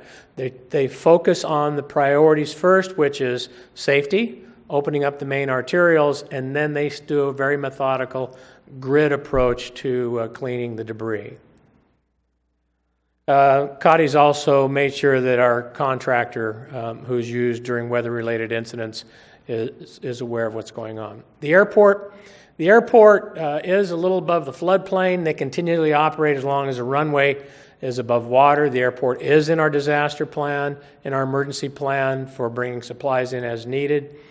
In the event we get a rise, plane owners will shuttle their planes, and if the rare event happens that we get a crest, we'll be sandbagging the airport. Transit's always a part of our emergency plan. Transits help us move people. Our communications and radio folks keep us operating. Our primary repeater sites are the A priority for them during the storm. Facilities maintenance, they back us up. They make sure the buildings are still operating and safe. In the event we have storm damage, they'll come in and help work with the building inspector to make sure we're safe. Structural damage, utilities, they stock specialized tools and building materials. In essence, what they're ready to do is to jump into action to keep us operating. Same thing with fleet. We have mobile fleet units, we have mechanics on call, and they have the ability to keep us operating 24/7. Generators, fleet has a couple of small generators. Fuel is a question we always ask about our fuel supply. J.B. Dewar, who is it's the site that we buy our fuel at, does in fact have a generator capable of running that facility. But we also have access to diesel fuel via the landfill service lube truck. So, evacuation vehicles, we already talked about the buses, vehicle availability. The fleet consists of a lot of equipment that's available to us. In addition, the fire department has a mutual aid agreement with Vandenberg Air Force Base, and we can access heavy equipment via that automatic aid agreement. Parks is where we go to for sheltering, for safe evacuation staging areas. But we also use some of the parks to stage debris during the cleanup process. We also use some of the parks to stage sand and sandbags as necessary. Electric, you already heard that urban forestry is working closely with electric to take care of our grid, but they're also right now running maintenance on all the emergency generators in the city, and it'll be done by the end of this month. They're doing all their inspections now, or they're getting ready to do the inspections on the distribution switches, and the substation crews are scheduling all the maintenance. Poles is interesting. I learned a lot from the team. All the poles have been tested and replaced as needed in the last 5 years. We do still, however, have some old poles in town. So what the crews are going to be doing is they're going to be patrolling the northeast corner of town where the oldest poles are, watching for problems. Obviously, all of our trucks will be fueled and ready to go. Wastewater, a critical function for all of us. It's nice when the toilet's flush and it works. They're stockpiling extra sandbags in key locations to make sure that they are not impacted. And they're fine-tuning their emergency plans and making sure the bypass pump is operational. Checking the sewer lines, routine testing, checking placement and condition of protective wattles. Water division, again, a key element of life safety is potable water. So they are making sure their storm drains are clear, they're making sure they're ready to go, and they always have somebody on call and the ability to call back, as we all do. The landfill, which does get a bit of attention during a storm, they are already taking efforts to make sure they're ready for a storm to minimize impact on their neighbors. They do have 2 portable generators at the landfill, so they can keep up and operating as needed. They're somewhat self-sustaining with red diesel, which runs the equipment at the landfill. Also, they're placing straw wattles, again, to minimize impact on neighbors. Police and fire, this is kind of standard for us. This is our daily. All of our staff, including dispatch, will be recalled as necessary. All of our apparatus carry water rescue equipment. Police officers are out in the community all the time and are excellent at reporting problems. The CERT team. I mentioned earlier, you heard a little bit more about the CERT team. We continue to train CERT team members in the community and provide them with additional extra training. We are going to be providing them with flood awareness training, as well as how to do damage assessment, as well as how to do flood fight. This is a recent agreement here. I'm actually waiting for the agreement to show up. I've had discussions with the Department of Water Resources flood branch for the last 2 weeks. They have agreed to pre-stage a 20-foot roll-off equipped with sandbags, not filled, sandbags, plastic sheeting, stakes, and equipment that we would have for our backup in the event that our own supplies start to run low.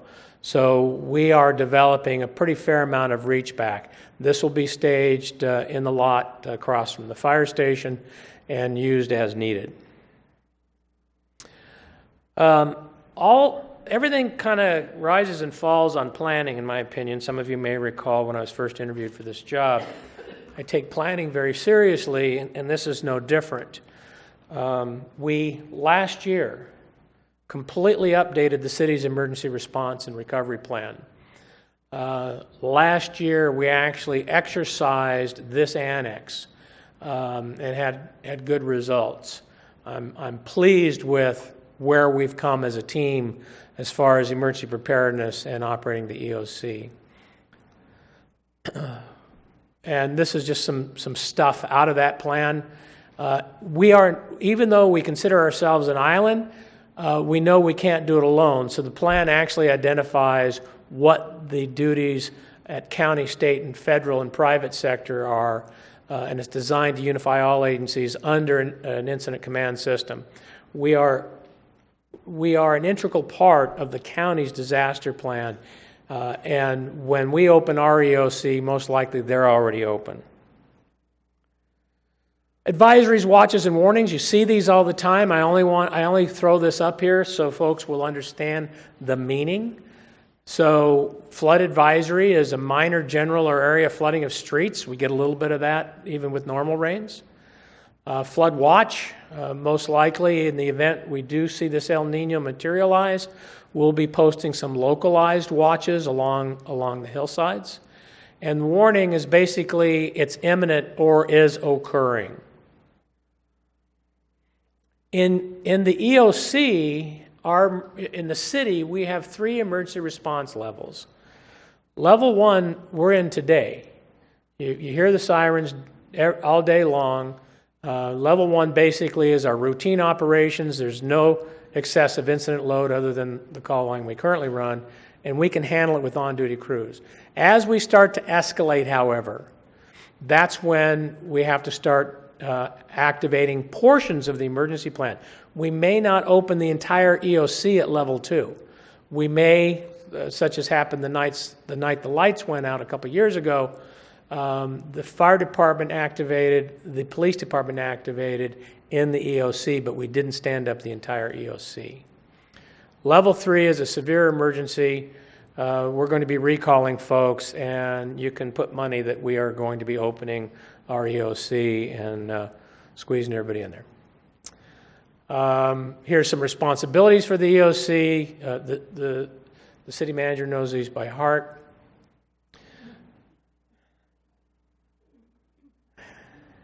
Okay, so what are we doing? Everything goes back to my first or second slide, and that's preparedness. That's getting the word out. That's being ready.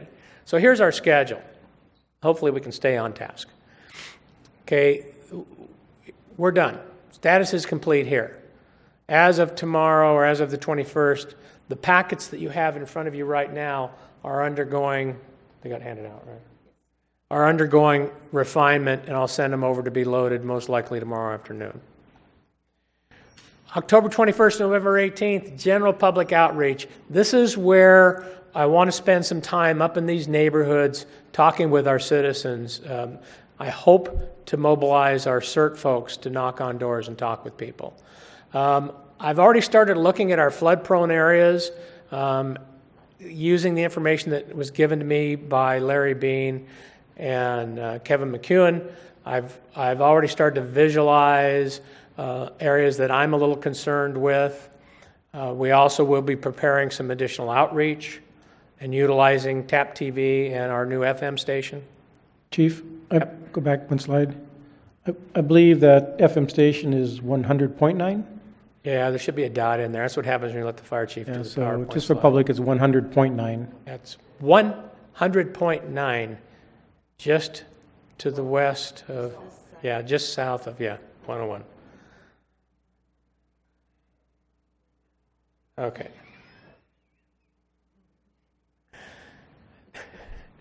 And there's that mistake again. Thank you. We will continually update the new page on the website, and throughout the winter, the Storm Ready button will remain on the front page.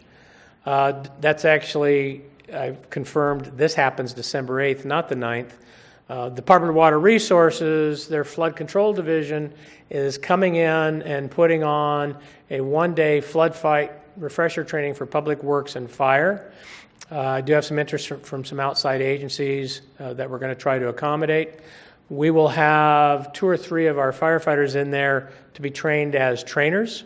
And then on or about December 19th, we'll be putting on the same training for our CERT teams. So our outreach targets are the same outreach targets we always have: churches, social groups, homeowners associations, utilizing social media, social service organizations, print media, etc. We hope by December there'll be a new county-wide tool online that will actually help us reach all these groups a lot easier, and hopefully I can give you a briefing on that as soon as we're getting ready to launch that. So, here's the question. I believe that the city team is storm ready. My question, my challenge to the members of council, to our citizens, and our employees. Are we storm ready at home? Tomorrow, I'll also be pushing out a message to the city employees with some helpful tips for them to prepare, because they're the ones that will be getting recalled and leaving their families at home. With that, I'll attempt to answer any questions you may have and not make typos. Thank you, Chief. Well, I want to thank Councilmember Humdahl for requesting this update. I think it's been very beneficial to the council and to the public, because we're always asked, what are we doing? Are we preparing? And I'm telling people that we are, and very comprehensive, and I'm glad we get it out there. And I'm hopefully, I see a camera there. I'm hoping that that's a news camera putting it on television. I'm hoping the newspaper is here to put out some information, because as you can see, we are getting prepared. Are we ready yet? Probably not, but we will be, right? But I do have a couple questions. I didn't see it in there. As the river starts flowing, the river starts rising, we have a lot of homeless living on the river bottom. What are we doing to prepare them for this? And in the event, what happens when they have to evacuate there? What's going to happen? I'll be I'm attending a meeting tomorrow, and I've actually got a large wall map sort of size of the normal, the 100 and the 500 year. We'll be meeting with the C3H group, who have been working with the campers down in the river and encouraging them to be prepared to relocate. My message to the folks in the river are the same as my message to the other citizens in our community. We have a 95% chance we're going to have significant weather this winter. We are asking our other citizens to be prepared. I'm going to ask the folks from the clubs and C3H who work with the homeless every day to send the same message to them. We will be busy. Our ability to focus solely on pulling people out of the river will be determined by call load, just as our ability to come up and sandbag your home is by call load. So we're hoping that message of preparedness and take responsibility will be sufficient to encourage them to get to high ground. So I know you're working with churches and everyone else for possible shelter. I mean, in the event. No, we're not. Okay. You mentioned parks as a staging area. Let's say it's a really severe flood, and I don't know how many we have.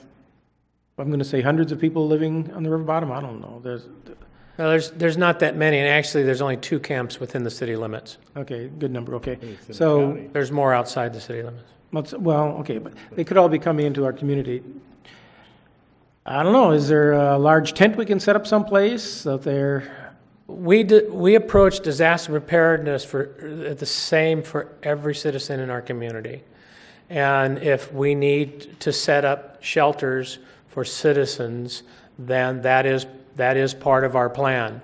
We do not have the ability to set up shelters solely for one aspect of the population. This is going to be, as you saw, a 3-month event.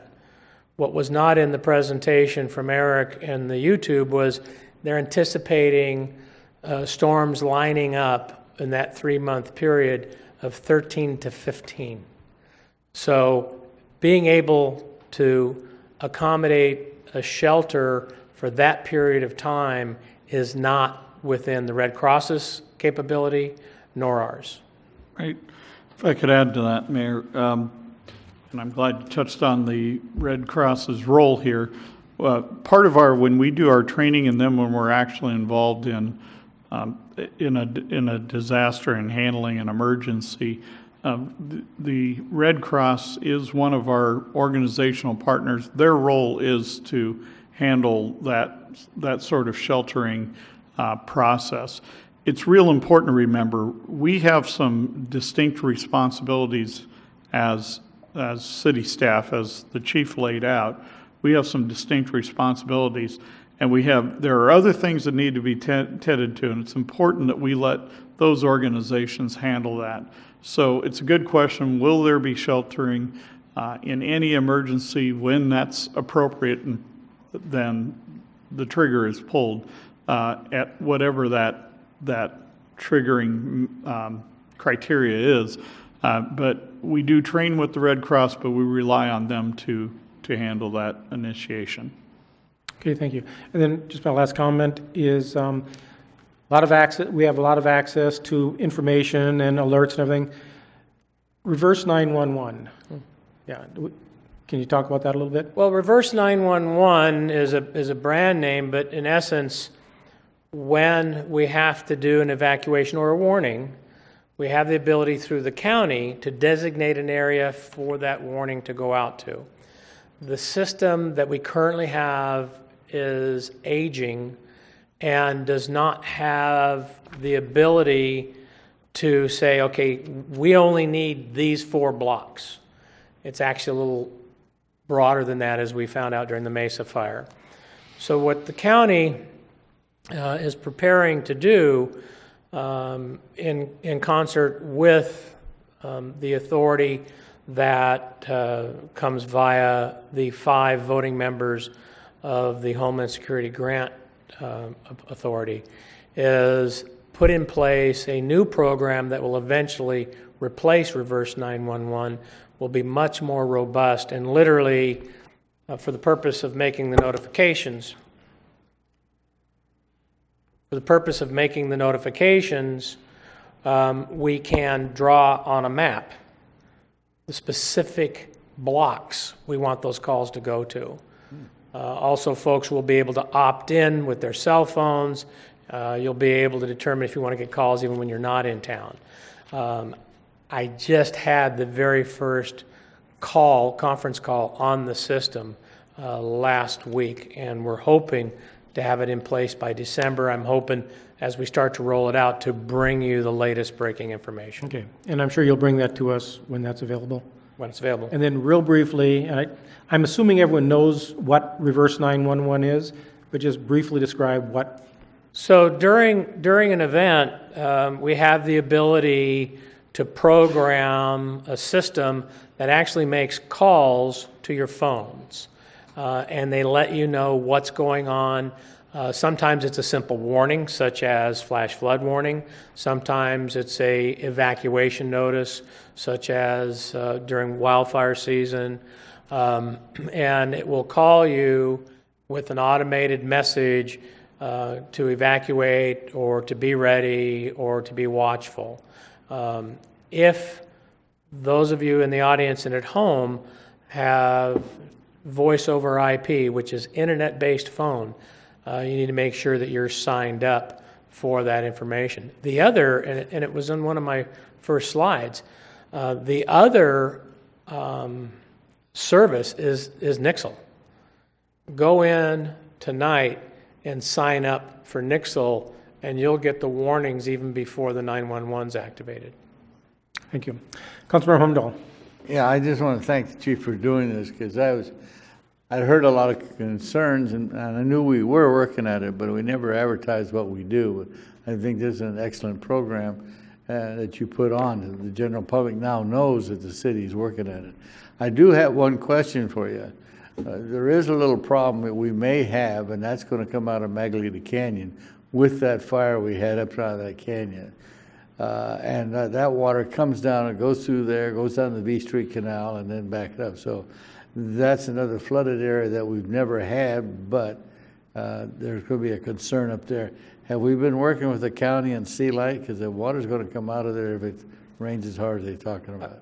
I've actually been communicating with county flood control for the last few weeks, including face-to-face at the briefing we did in the middle of September, and as recent as today, because there's another area I'm concerned about as well. They have over-excavated both of the catchment basins. They're clear, they're clean, and they don't have concern for the catchment basins.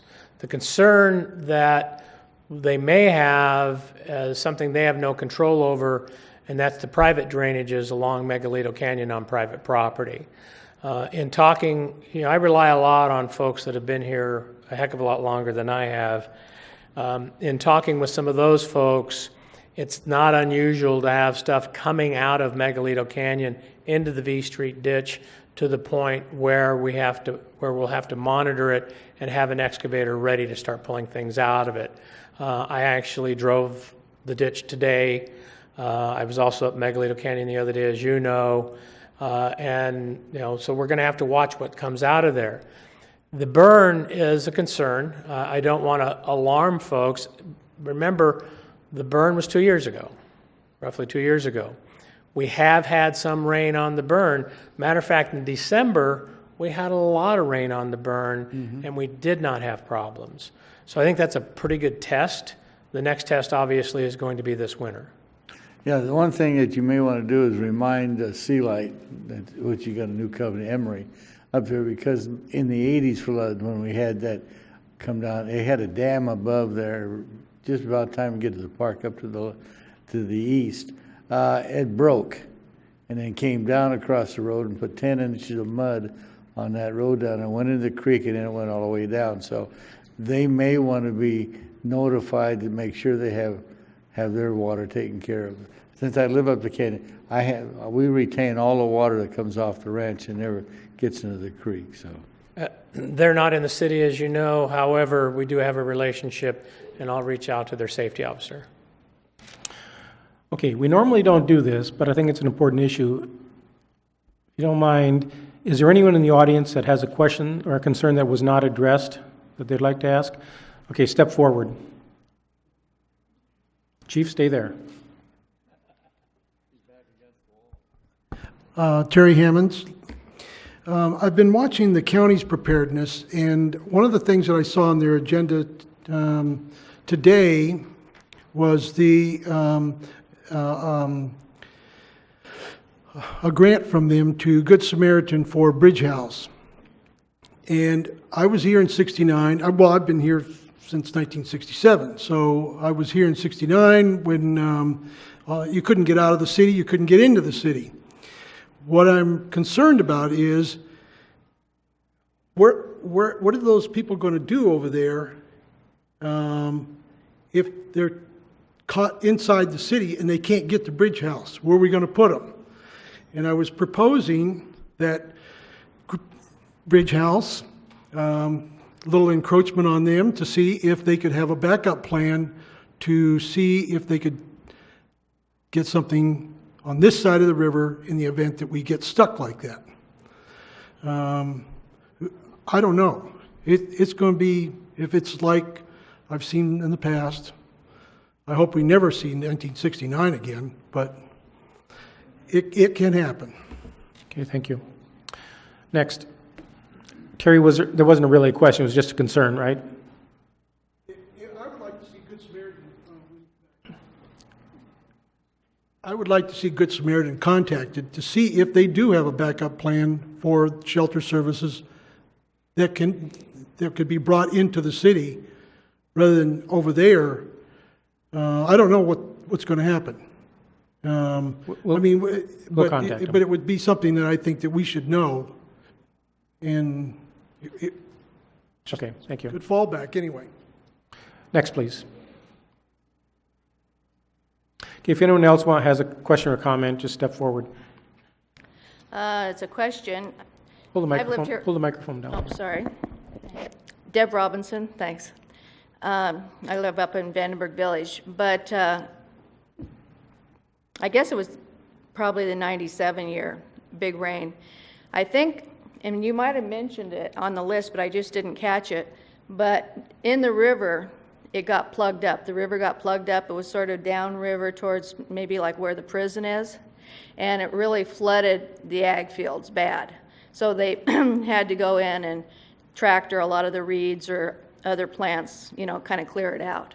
So I don't know if that's on our list to do, or if that even applies to the city stuff, or if we work with the farmers or what. But that might be something to have done in advance too. Okay. Chief, do you know if anything is being done downriver? Actually, that was my communication with County Flood Control today. There's a fair number of restrictions for working in the river. They alluded to some hostilities, actually. they are only allowed to clear certain areas. I was down at the Floridale Bridge today. It's quite grown. And the area that they're allowed to clear, in all honesty, from the flood control folks, it's not going to be adequate. We will have, in the event we have flooding to the extent that it starts to back up, the area out there along Central will be a concern. I really need to emphasize the difference between 97, 98, and now.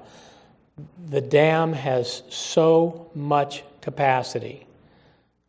Our concerns are going to be the feeders, not releases from the dam. Same thing with 246 Bridge. I'm not overly concerned about the 246 Bridge becoming impassable. Floridale Bridge, maybe, because of the congestion. But we have no control over the congestion in the river. They actually asked if possibly we had some money to pay overtime for hand crews to help with the cutting. I'd love to. So it is not going to go away. They're not going to be able to mitigate all the problems down there. And Councilmember Holmdole, I'm sure you were here for the Willows War that put all the restrictions in place. Okay, thank you. Next, please.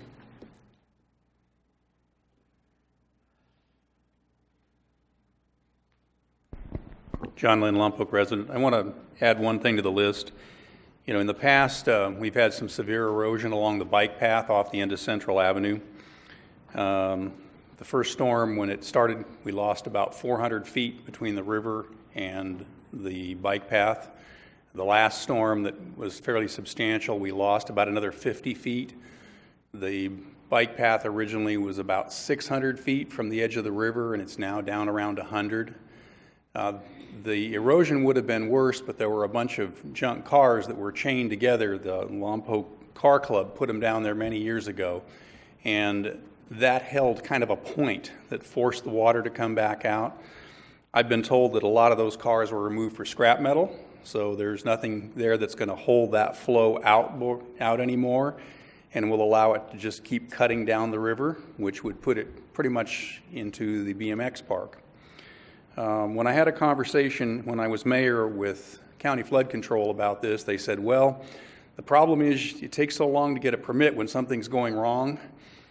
You can't get a permit soon enough to do any good. And what they recommended at that time was stockpiling boulders in kind of the elbow of the erosion. And that way, if you didn't get your permit quick enough, the river would place the boulders for you. And if you did get your permit quick enough, you could take a bulldozer and push them over the edge. So particularly with the loss of those cars down there that really stopped the erosion from getting worse, we really need to take action and get a stockpile of boulders along there. And I'm thinking the cost was in the $50,000 range, but replacing a lot of the facilities at Riverbend Park would be substantially more expensive. With regard to the height of the river, after the '69 flood, which was equivalent to the last prior flood, was about 2,912 years before it of that height. As we all know, a lot of dam operations were changed, and then their pre-release system was changed. So at this point, I think they feel like 80,000 cubic feet a second is about as bad as it would get, but 80,000 cubic feet a second will take out that bike path. So there you go. Thanks. Okay, thank you. Okay, anyone else? Okay, thank you. Thank you, Chief. Okay, we're going to move to our next request. It is item number 10. Planning Manager Lucille Breeze will do a presentation on the Motorsports Park.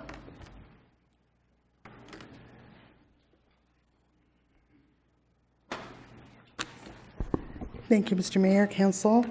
This is our monthly report as we were requested to bring to you on the Motorsports project. And we have gone through the first couple of slides are history, advising us of the amount of the grant and the dates that we need to utilize it. when the memorandum of understanding or the MOU was signed, we've had one amendment to it already, which identifies Meridian Consultants as the environmental consultant. The project was submitted in October of 2014, deemed complete in July of 2015, and review has begun by the Federal Airport Administration, and the Airport Commission, the City of Lompoc Airport Commission, held a meeting on August 27th to receive the project.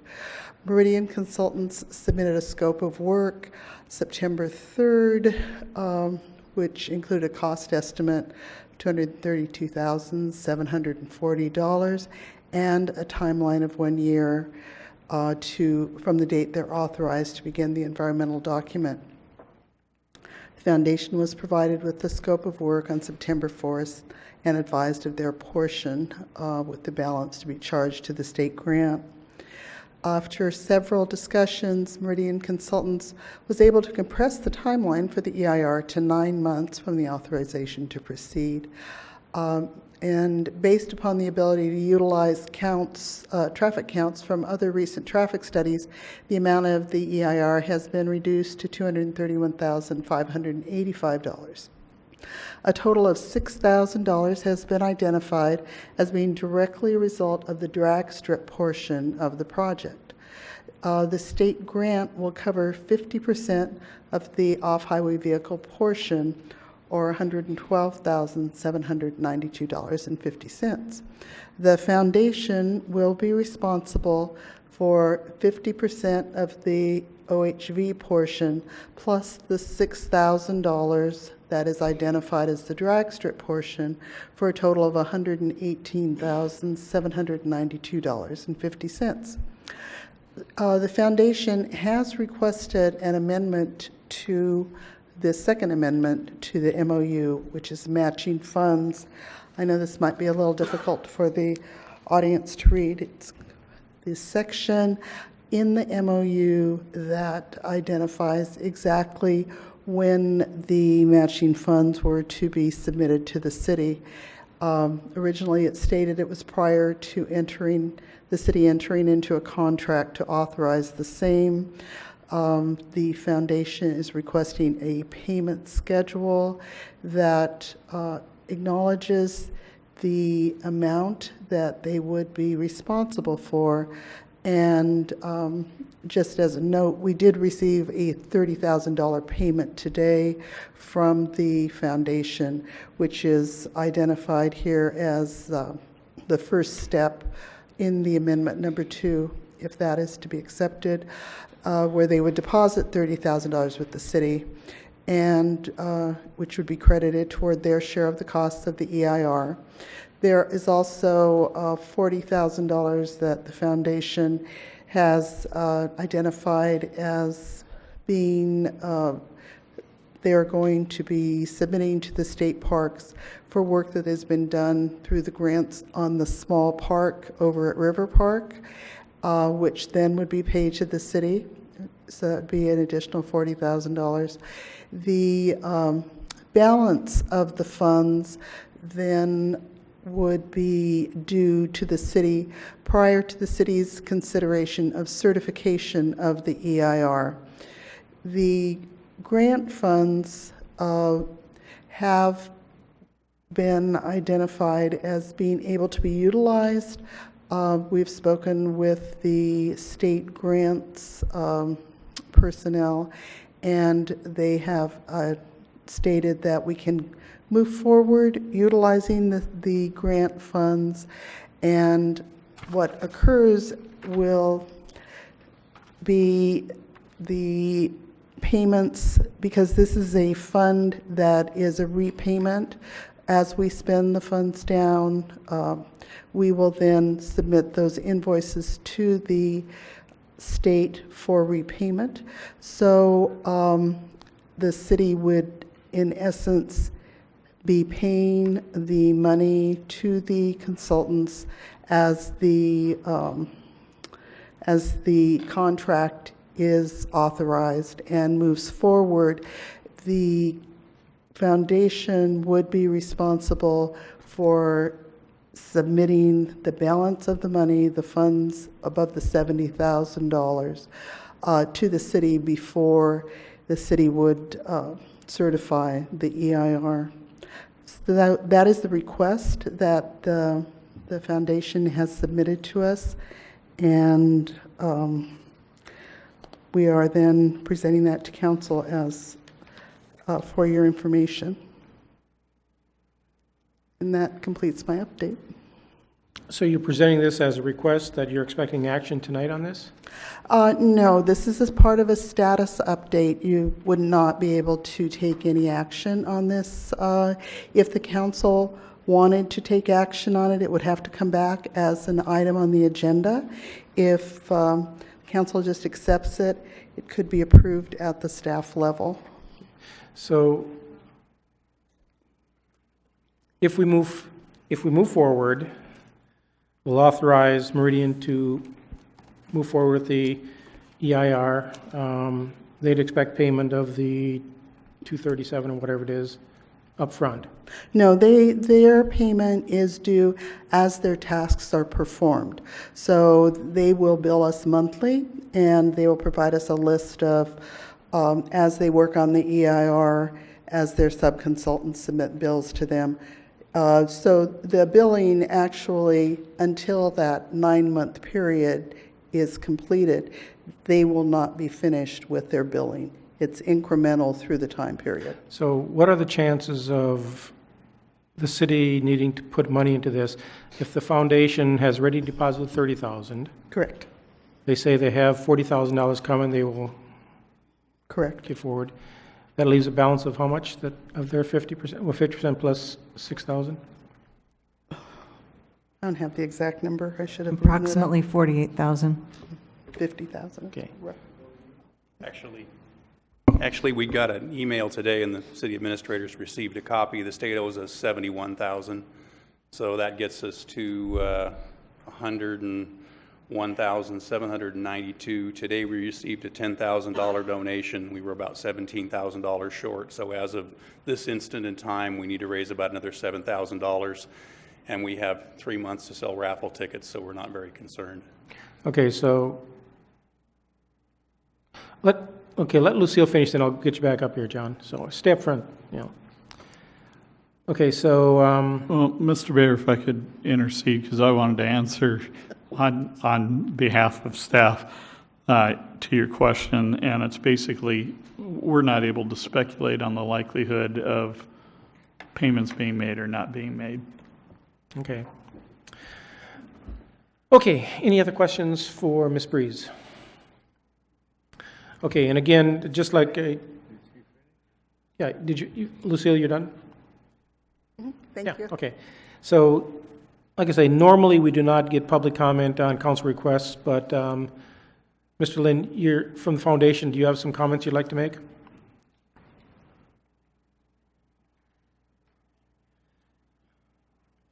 So the $40,000 number that's in that was our guesstimate of what the state owed us. We found today that they owe us $71,000, and that's for things that we have already done in operating the small park over the last 18 months. One of those draws is in with them right now. We failed to supply one document, so we have to get that for them, and then we'll receive that. So as those funds come in, we have an agreement. Part of this agreement is that we will simply forward them to the city upon receipt. And again, I mentioned earlier, we received a $10,000 donation today, and we actually have a number of other people who expressed interest in donating once the environmental work began. So we're very confident that we can fund this fully. Okay, so we're down to $7,000. 7,000. Okay.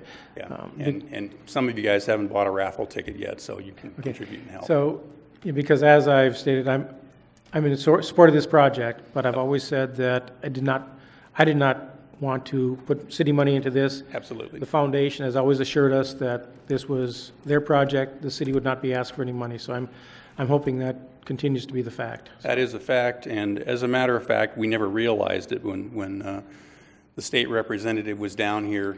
He advised the city that actually the grant could pay for all but the $8,000 for the drag strip.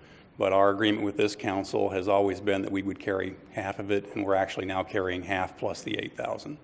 So we're adhering to what we agreed to. Okay, good. And we want to say that we appreciate the staff's effort to move this forward, particularly the city administrator who's jumped in and gotten some of the issues resolved and made this move forward more rapidly. Okay, thank you. Thank you. Okay, since I've already opened up for public comment, anyone else want to comment on the motorsports park?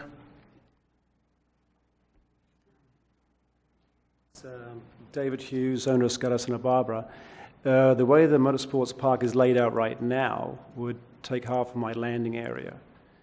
Basically, it would put me out of business, and I'd have to move my business somewhere else. On the remark about the EIR, if I came to you guys and said, I'm Scudder Santa Barbara, I'd like to open up a motorsports park next to my landing area. I've got 30 grand right now. I'm going to give it to you guys, and I owe you an extra 100 grand. I've got some guy down the road who owes me 40,000. I promise I'll pay that money to you. Can I borrow 60 grand of Lompoc City Council, Lompoc taxpayers' money? You'd laugh at me. So please do not give any taxpayers' money to this project, which will most probably never get through the EIR anyway. If it gets through the EIR, the FAA is going to turn it down anyway. So. Well, thank you, Mr. Hughes, and that was exactly my comment. I mean, thank you. They say they'll move forward. Lucille, quick question. The plans that I saw for the motorsports park did not affect Skydive Santa Barbara's landing area. Has that changed? There is some area that is identified as that. There will be, as part of the EIR process, there will be clarification of exactly how that project would lay out. And we don't have an actual survey of the site, so that's another item that would be part of the EIR project to really define the boundaries more specifically. Well, because like I said, the plans that we saw as a council was not moving the landing site for Skydive Santa Barbara.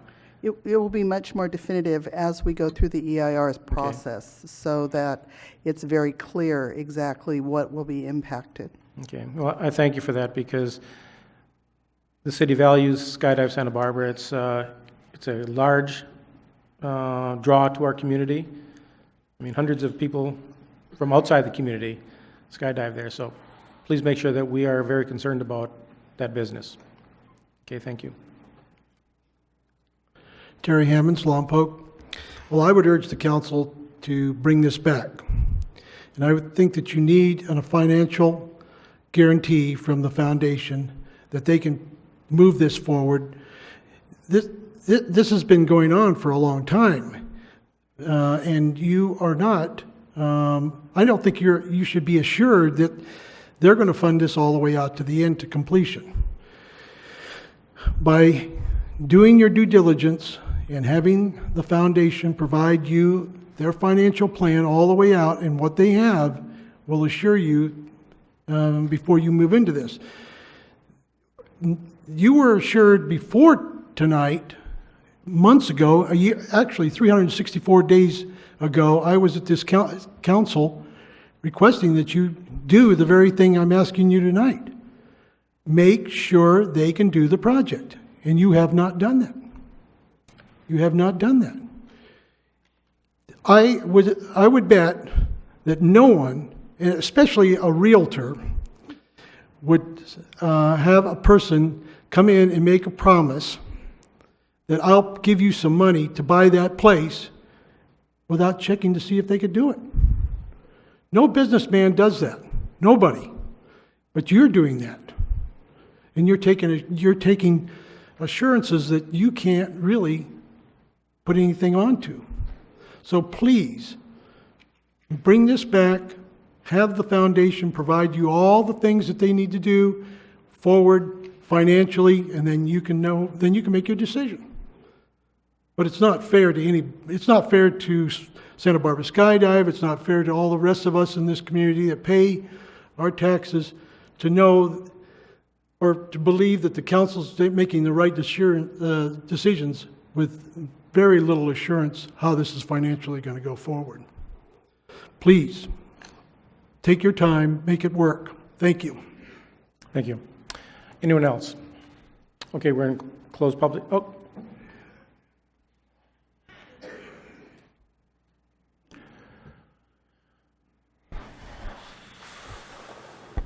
Good evening, Mayor, City Council, Joyce Howard, 10 Lompoc. I'd just like to reiterate what the former speaker said about bringing it back. I was sitting back there taking notes, and I'm really confused about this money. Apparently, the state has a lot of money, which I had no idea. It came as quite a surprise that they had this money that they were able to use like this. I don't understand where the foundation comes in, what money they're contributing, what money the state is contributing, why the state is contributing it now, why the state reps said that they could pay for so much more. I mean, I think there's just a lot of confusion, and it may be very simple if it was sort of laid out, but I would really like to see it laid out so that I and other people in the community can understand. Because earlier tonight you had a presentation, a group of volunteers raised money for the library. And certainly I think when you look around the community and you see all the needs in this community and you see so many people out there working hard to try to raise money, it's just a little confusing to see all this large amounts of money that just seem to be coming from nowhere, and I think it is concerning to a lot of people in the community, and so I think I and many people would just like a better clarification. Thank you. Thank you, and I think it's a fair question. John, why don't you sit down for a second? I'll just say. Mr. Weimiller, Lucille Breeze, can you? Sure. Anyone of you care to comment on where this money is coming from? Sure. The city was a successful applicant for a grant award, and that award was for just shy of $1 million. And that's the state money that we're discussing as a state parks grant. Included in that is some matching money. 26% is the match percentage that the city has to come up and provide for. As you stated, from the onset of the proposal of the project, the foundation has made the assurances that they're going to manage the project and deliver the project and do it at what would be a no net cost to the city, meaning what would have been out of pocket for the city, the foundation's committed to raising the money either through direct cash contributions or through in-kind contributions of people, labor, equipment, and the like to deliver the project. And the drag strip as well. Important to point out that the grant fund from the state was for the non-drag strip portion, the OHV component, and that's why there was this differentiation between anything that's an incremental cost due just to the drag strip, that we look to the foundation for that money as well. It's very, to understand where the city's exposure is, if you will, or what its responsibilities are, the city is indeed the grantee in this case. The grant was to the city, not to the foundation. So the city's got its own responsibilities and due diligence to follow in the process of ensuring that we're not in a situation where there's a lot of money expended and either find ourselves in the position where we can't get reimbursement on the grant, or where we'd, even worse, have to make repayments of grant funds received. So there's a number of things that have to happen. We have to monitor, we as the city will monitor the project closely. I've spoken with Mr. Lynn, the rest of the leadership from the foundation, on what our needs and expectations are in that regard, and he understands and is fully aware of those things. Right now, we've got a critical time frame coming up in about 15 months out, or now about 14 and a half months out, on December 31st of 2016. At which time we have to not only have our environmental done, but we have to have substantially delivered the OHV portion of the project. So with the environmental timeline that we have in front of us, about another 8.5 months, that's going to leave around a 6-month period to be able to, following the completion of that environmental portion, we have about 6 months tailing behind that to complete those components of the work. So that means we really don't have time. There's not a luxury in the timeline. Things have to be delivered and delivered consistently. These timelines also don't anticipate what might be the full array of what might happen in the course of an environmental process. The environmental review has to unfold for us to have really a better process of how that plays out. But that's my best overview of dollars and timelines that we're faced with, and why we are where we are. It is important that the project either, from our standpoint, our risks are we have very little risk if somehow the project doesn't survive the environmental process. Then we as a city don't have much risk, because that's fair game that we went through the environmental process to see whether or not it was going to be a viable project or not. And if it's not, we're still able to use the grant money to have paid for the environmental. That's an appropriate process. If the environmental process yields that it is a viable project, and then we don't deliver the project on time, that's where we really have some significant exposures, and that's why Mr. Lynn and I and other members of the of his leadership team with the foundation have had some pretty intense and serious discussions to make sure of their confidence and ability to deliver. And all of this overriding, I'd say, I've certainly heard Mr. Hughes' concerns regarding the landing area as well. Early on, my understanding was that there was an agreement reached as to the landing area. I understand now that that's not the case. My encouragement for the parties is to get together and discuss. I don't know if there's on that particular issue, whether there's a compromise that works or not. I'd love to be involved in a three-way discussion on that. Ultimately, that is why we also have, as Lucille pointed out, why we have that environmental process to address that and any number of other issues. But I'd say it's in everybody's best interest if we resolve those as best we can from a practical design matter, because what we would hope is that everybody can be good neighbors, good partners, and work together. We don't want to accomplish a victory of one operation that leads to the defeat of the others. That's not a net gain for us. Okay. And then just one more, Mr. Weinmiller. I believe you addressed the financial concerns, except the breakdown. I don't know if Ms. Howerton wants to add. I don't think we clarified where the 30,000, the 40,000, and now the additional 31,000 to make it 71,000 is coming from. Well, today we received the first check for 30,000, which was just an accumulation of money that the foundation had raised from its various purposes and had committed to this project as the initial payment or seed. The 40,000, what was discussed, we just learned today is actually a slightly higher number, but at the time that we were preparing everything, our understanding was it was an amount slightly over 40. Now our understanding is it's an amount slightly over 70,000 that is reimbursements coming to the foundation for work that the foundation did for the kids' moto park at River Park.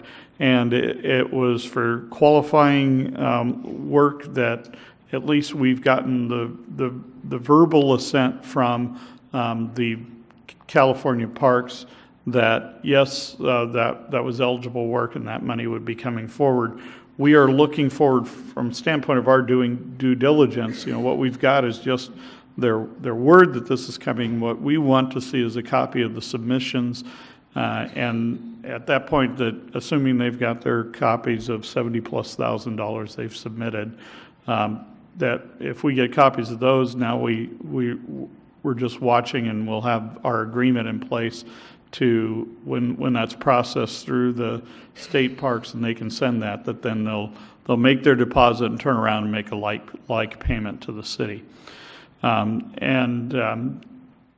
Mr. Lynn reported other financial contributions that are being made, and I can't speak to where those are coming from, but again, they'll prove themselves out as we receive those payments. So all told, from the various sources Mr. Lynn described, it does total slightly over $110,000, gets us close to the financial portion that covers the foundation's responsibilities on the EIR. The next question then becomes, of course, the ability then, including for any funds needed to deliver the project itself. My understanding, again, is there's a lot of commitment for in-kind contribution of work, equipment, and the like, and they have various components of the project already in place and in hand, things like bleachers and the like. Some of it's a lot of road work to be done. They've got other work that needs to be transitioned from being designed to implemented.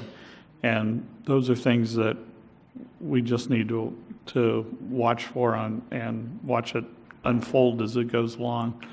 It definitely, in the city's interest, it's a project that if it's going to go forward, has to go forward at a clip and without further hesitation. Do you have anything additional? Okay. Hopefully that answered the speaker's questions about where the money's coming from. Okay, good. John, did you have anything you want to add to it?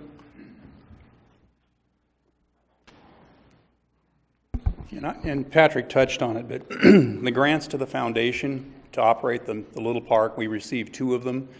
We've received partial reimbursement for 1 of them. We have a submission in for the other one, but I was advised today we failed to submit 1 document, so we're out chasing that document right now. So the $71,000 the state will reimburse us is money that we raised through donations and already spent. Probably a third of that was money we paid to the city of Lompoc for services, which we're now being reimbursed by the state for. So it's our money that we already raised, we already spent it, and the state is reimbursing us under the grant. We actually spent well beyond $71,000. It's probably more in the $85,000 or $90,000 because the grant doesn't cover all of the costs of operating that park. So that's where that money is coming from. Is that clear? Okay. Thank you. Mm-hmm. And with regard to the city's grant, which is in 2 portions, one is the environmental portion, and as long as the environmental work is undertaken, even if it's not completed, but not as a result of something the city did or did not do, the city would be fully reimbursed. If the environmental work were completed and the park were not constructed, the city would not be at any risk of having to pay back any of the money for the environmental work. And then the next section would be, if we did begin construction, then we would need to complete it within the time frame. There's a $250,000 match through the entire process. As we just discussed, this is about $118,000 in cash of the $250,000. Our match is actually over $500,000 in material and labor, and a lot of it's already been pledged, and quite a bit of it's actually already been received. We have a lot of materials stored at a number of locations currently. Okay. Thank you. Thank you. Anyone else have any comments on this? Okay, we're going to just take a couple-minute break waiting for Councilmember Vega to get back before we take any action on this. Just one more point of clarification. I'm not sure I'm in full agreement with Mr. Lynn's comments about if we complete the environmental successfully and then don't deliver the project as to whether or not the city's responsible for repayment. I think that's something debatable, and we'd probably need some interpretation from both parks and from our legal counsel on that, so. Okay. Since we just talked through our break, does anyone need a break? Okay, so, so the staff has asked us to either authorize them to move forward, or for us to recommend that it comes back to the council. And Councilmember Humdahl. Well, we've had a lot of information brought before us and all kinds of different things put in it. I'd like to have it come back and have it be specific to where all those areas set into. I'm not happy with it. Also, in that, I'd like to find out exactly where that boundary is for the flying, for the skydive. I do go down there. I don't fly. I don't think I want to, but I do notaries, and the people that come in from all over the state, they're having a good time. So that I want to make sure that we don't lose it, because that's bringing people into the city of Lompoc. But I'd like to see if we can have something more specific to just okaying what was going on tonight. I think we've got dollars coming in. So I would like to have a workshop, or how we want to do it. And Patrick, how would you want to set it up? Well, it's not a workshop. It's just having Not a the workshop. staff bring the change of the MOU back to us. Councilmember Vega, did you have a comment? Yeah, it's the wrong light. Okay. It's okay. I concur with Councilman Holmdahl. I think we should bring it back also, so we can clarify and find out what the infringements are on an existing business right now. So instead of wondering what's happening, maybe get some clarification on that. City Attorney, do we need a vote on this, or just consensus from the council?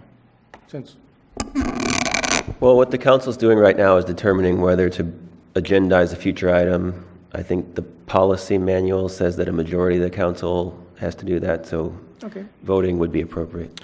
Okay, so we have motion and a second, and let's vote on bringing it back to the council. And just to clarify, what you want brought back would be the discussion of the revision of the MOU, as well as discussion on the impacts of the footprint for the landing areas for Skydive Santa Barbara. That's correct, yes. Something else, sir? Councilmember Councilmember Mosby. Yeah, in bringing that back, I think you should bring back all documents relating to Skydive Santa Barbara as well, so they can blend together with what motorsports is trying to do, so they know what areas and designations and everything else. Understood. Okay. Okay, so we have motion and a second. Any discussion? Let's vote. And that passes 4-0 with one abstention. Okay, this brings us to, what does it bring it to? No, we've got written communications. Nothing. Okay. Oral communications. This is your opportunity to speak to us on any item for up to 2 minutes.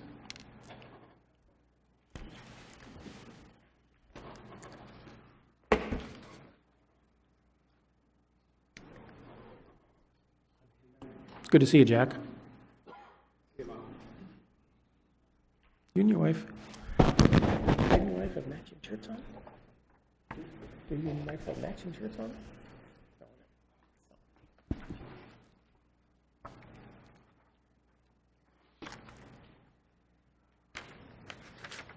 That's me. Good evening. My name is Jack Rodenhigh, and I have come tonight to ask you to review my complaint and correct an issue that staff has refused to deal with. I've prepared a brief letter for review that lays out how city staff has granted permission for a business to operate in the mixed-use zone in a manner that violates the zoning ordinance. The problem may have come about because the applicant proposed to use the property as an office, but is now using it to host meetings of 30 or more individuals at a time. The zoning ordinance has a definition of a business office that would fit very well into the mixed-use zone with no adverse impact on its neighbors. It is, business office shall mean a commercial activity characterized by administrative and/or clerical operations with a low volume of customer contact on the premises with no transfer of merchandise on the premises. The existing use is much more intense than that definition. On top of that, my neighbor acknowledges that their business is seasonal and that we are currently in the less intense season, so it will get worse again. I filed a complaint a year and a half ago, but have still received no response from staff. On August 30th of this year, a month and a half ago, I paid to have my appeal of staff's decision heard at the Planning Commission. Unfortunately, in a clear conflict of interest, the staff member whose decision is being appealed has so far refused to schedule a hearing to consider any modification of its approval. I know you don't have time to read that letter during tonight's meeting, but I ask that you take a look at the pictures at the back of the letter, and if you do, you'll see that closer inspection of this project is warranted. I request that in tonight's council session, you support having an item added to the council agenda in the near future to consider my letter and staff responses in a public hearing. Thank you. Thank you. Okay, anyone else?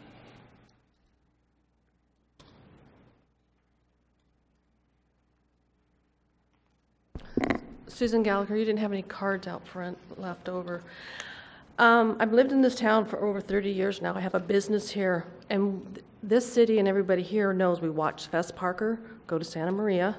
We watched Avant open up a wine tasting room, built it in 6 months or 9 months, and we couldn't provide any roads for them to do it here. And you look around us, all around town, all around the cities around us, all have something to go to do something. I asked council and staff, still a word around town for all these 30 years is, city does not say, how can I help you? Or the council, it's how can we stop you? How long are we going to let this go on in this town? We've had opportunity after opportunity, and we keep blowing it. And we're not an island. We are part of California, the Central Coast. We need to act like part of that because we can contribute. You can go to Houston Space Center, walk around, see the astronauts, see the activity, and learn and teach your kids. We can't even bring our own children back here for jobs. Mine are gone, won't ever come back. There's nothing. So we need a deep thought here and think about where we want to be. Want to go to Pismo and do something? You want to go to Solvang and do something? Let's have people say, gee, let's go to Lompoc to see the Space Center. Right now, nobody says they want to go to Lompoc. Thank you. Thank you. Anyone else?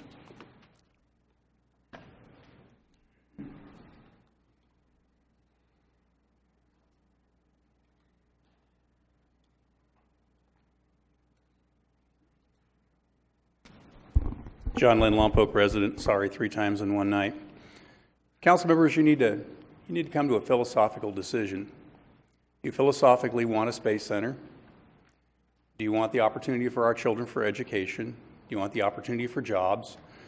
Do you want to bring guests here? Do you want to deliver perhaps another $1 million a year into the city revenue from hotel stays and sales tax and all the other things that tourists bring when they come to an area? Or do you want to keep doing what we do? Because we're at that point. You have to decide if you want to go forward. The folks in the Space Center have spent on the far side of $200,000 developing plans and information to bring to you. Now, it may not have been specifically what you asked for, but have any of you ever built a space center? No. Have they ever built a space center? No. So in the beginning, when the MOU was developed, we developed it based on what we thought was going to happen, but some things have changed along the way. And there's new information, and there's been a huge amount of forward progress. But if we want to keep the forward progress going, you're going to have to rescind what you did. I can't even imagine that we said to Bechtel, we're not sure you're able to do this project. They're the 4th largest construction company on the earth, and they do $10 billion a year. You know, we need to think about it. Do you philosophically want a space center or not? Because we are at that point where you will need to make that decision, and you will need to make it soon. Obviously, I'm in support of this for our children, for our community, for our jobs. But you've heard that speech from me many times, so I'm not going to give you the whole one tonight. Thank you very much. Okay, thank you. Anyone else? Okay, we're going to close public comment or oral communication. let's see, they're going to go into oral, or council request comments. I know we didn't have time to read Mr. Rodenhi's letter, but in full disclosure, I did discuss this with Mr. Rodenhi, and I'd like to make a council request that we do bring this back at a future council meeting, at a future date, to agendize it and bring it back. And with that, I need 2 other council members to agree. I'll agree with that.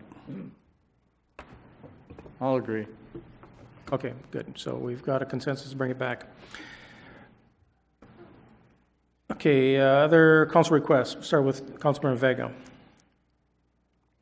None at this time, right now. Thank you. Councilmember Humdahl.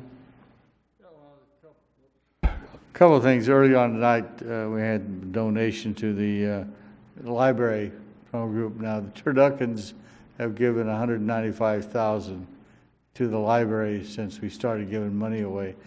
We do have another Turducken dinner on the 7th of November, so if you're in, and it's a speakeasy, so if you want to dress up like a speakeasy, it's available. And that's the one other thing. On the Space Center, I am discouraged in some respects, but I'm just wondering, with the comments that were made, we didn't get any response back from the attorneys. And we didn't do anything in that project unless the attorney said it was okay, if it's Brown Act or whatever. But I wouldn't mind coming back and talking about it some more to make sure that we didn't miss something. Now, I believe there's some money going to have to be paid, somehow going to have to, there's about 14 different items that have to be checked off. But I'd like to go ahead and have some type of meeting where we can go ahead and go on that. Okay, so the letter of default, I believe, is due to be sent out on November 2nd. Is that correct? So the California Space Center has until November 2nd to respond with the information that was requested in the RFQ and in the ENA and outlined in the notice of default. The way to cure the notice of default, that was something that was asked for multiple times this evening from some of the speakers, is how to remove the notice of default. The California Space Center has the ability to cure the notice of default by responding with the requested information that the council asked to be put in the exclusive negotiation agreement.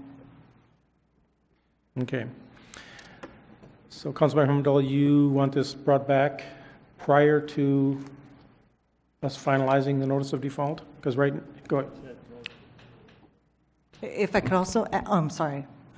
If I could also add, once we are anticipating and we are looking forward to the California Space Center submitting the information by that date in order to allow us to review it, and if that information is there, to move forward with the project. And then we could bring back at the following meeting any results of the information that is submitted. Okay, so to address Councilmember Humdahl's request or concerns, November 2nd comes and goes. Hopefully something will be submitted. That information will be analyzed. It will then be brought back to the council for discussion. Mr. Weinberg. Right, we were going to be back to report what the outcome was, whether we received anything or did not receive anything within the 45-day period. We would be coming to council to report whatever transpires.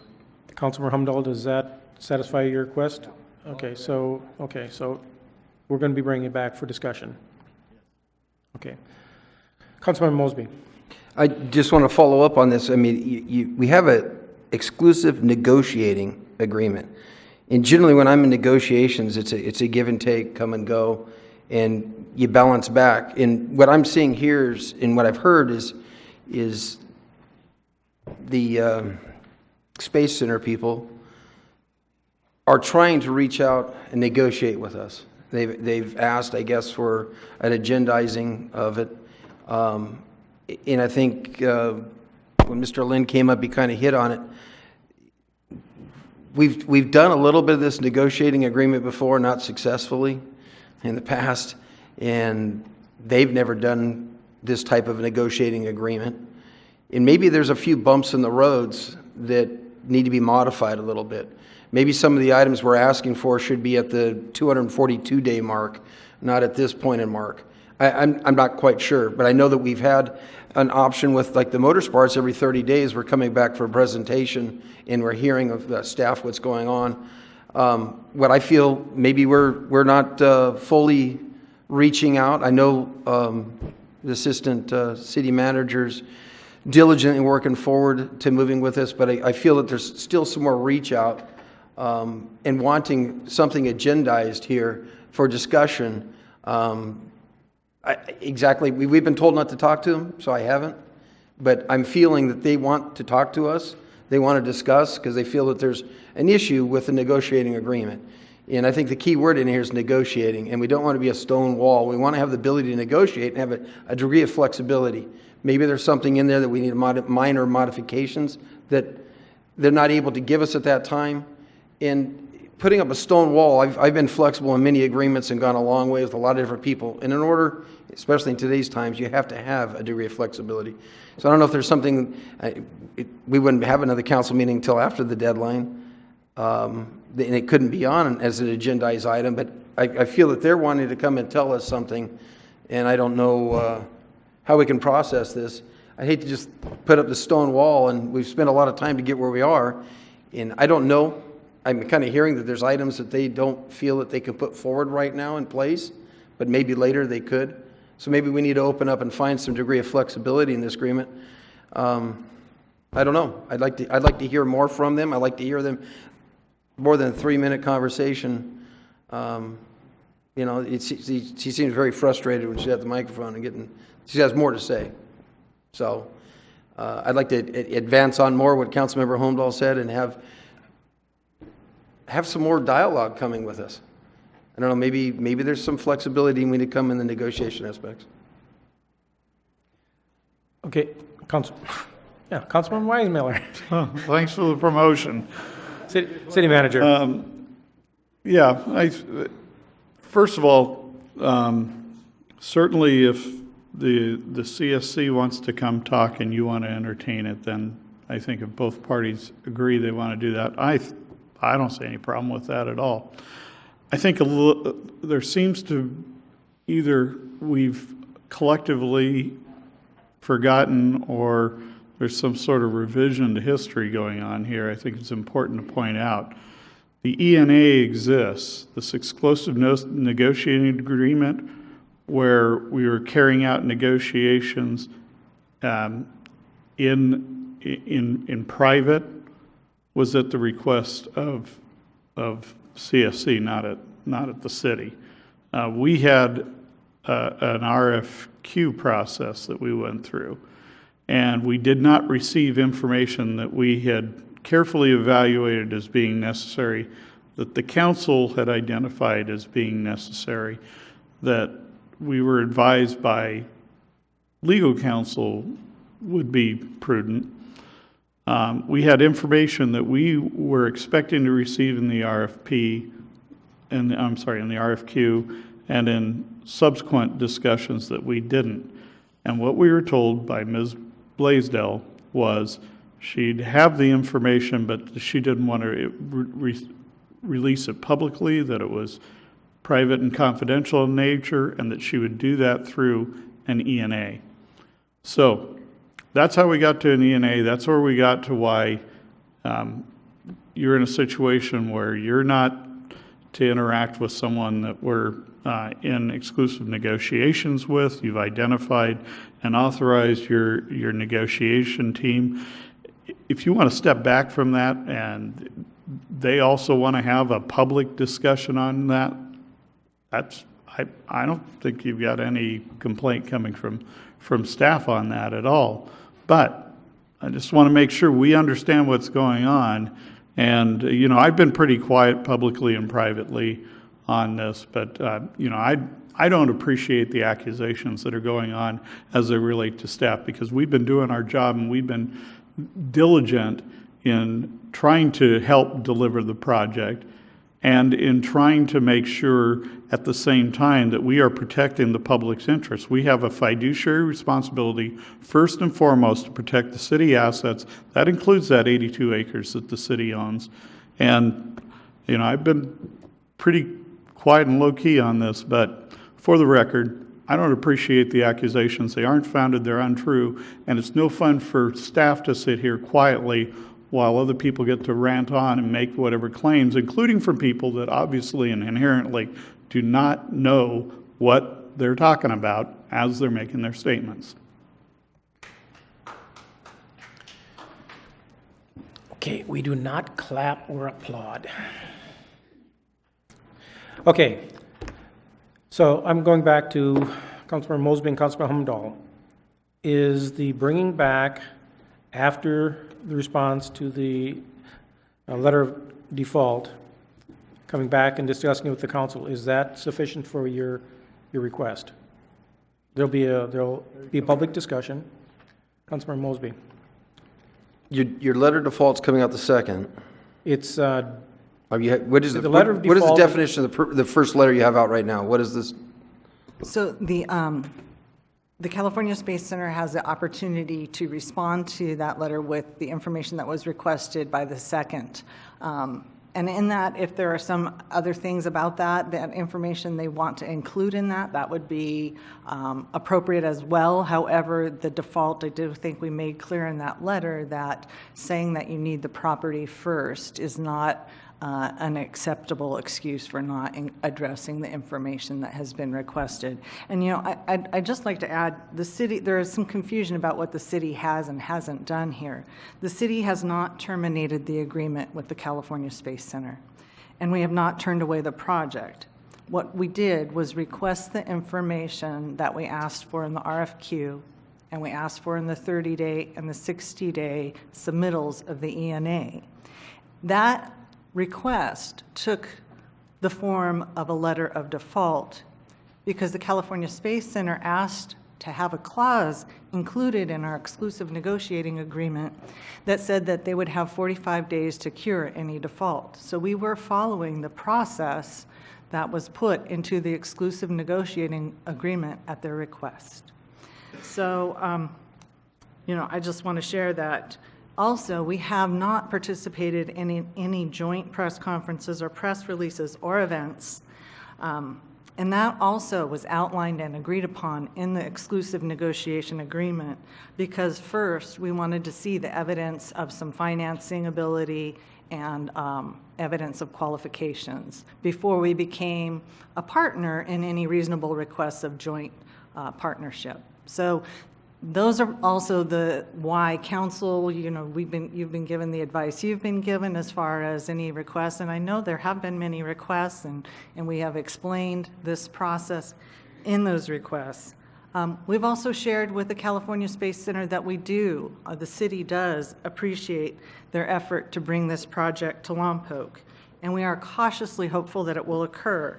However, as Mr. Weimiller pointed out, and as you all have pointed out, this is a very serious fiduciary responsibility that you have, so to protect public assets. So we do look forward to a response to this so that we can review it, bring it back to the council after we've had the opportunity to review any submittal that the California Space Center will bring forward in response to the notice of default. And then we can make some determinations with you after that. Councilmember Vega. I have a question for Ms. Gallivan. On the notice of default, as soon as the time frame ends, is the agreement, does it have to come back for another action before we terminate our ENA? We intend to bring it back on the 17th to let you know what has happened.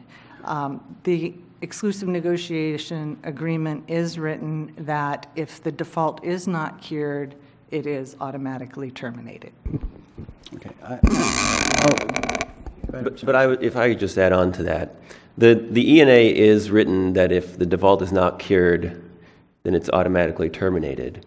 but someone needs to determine whether the default has been cured or not. And my understanding is that is what the council would be doing when staff brings it back on the 17th, is what it was.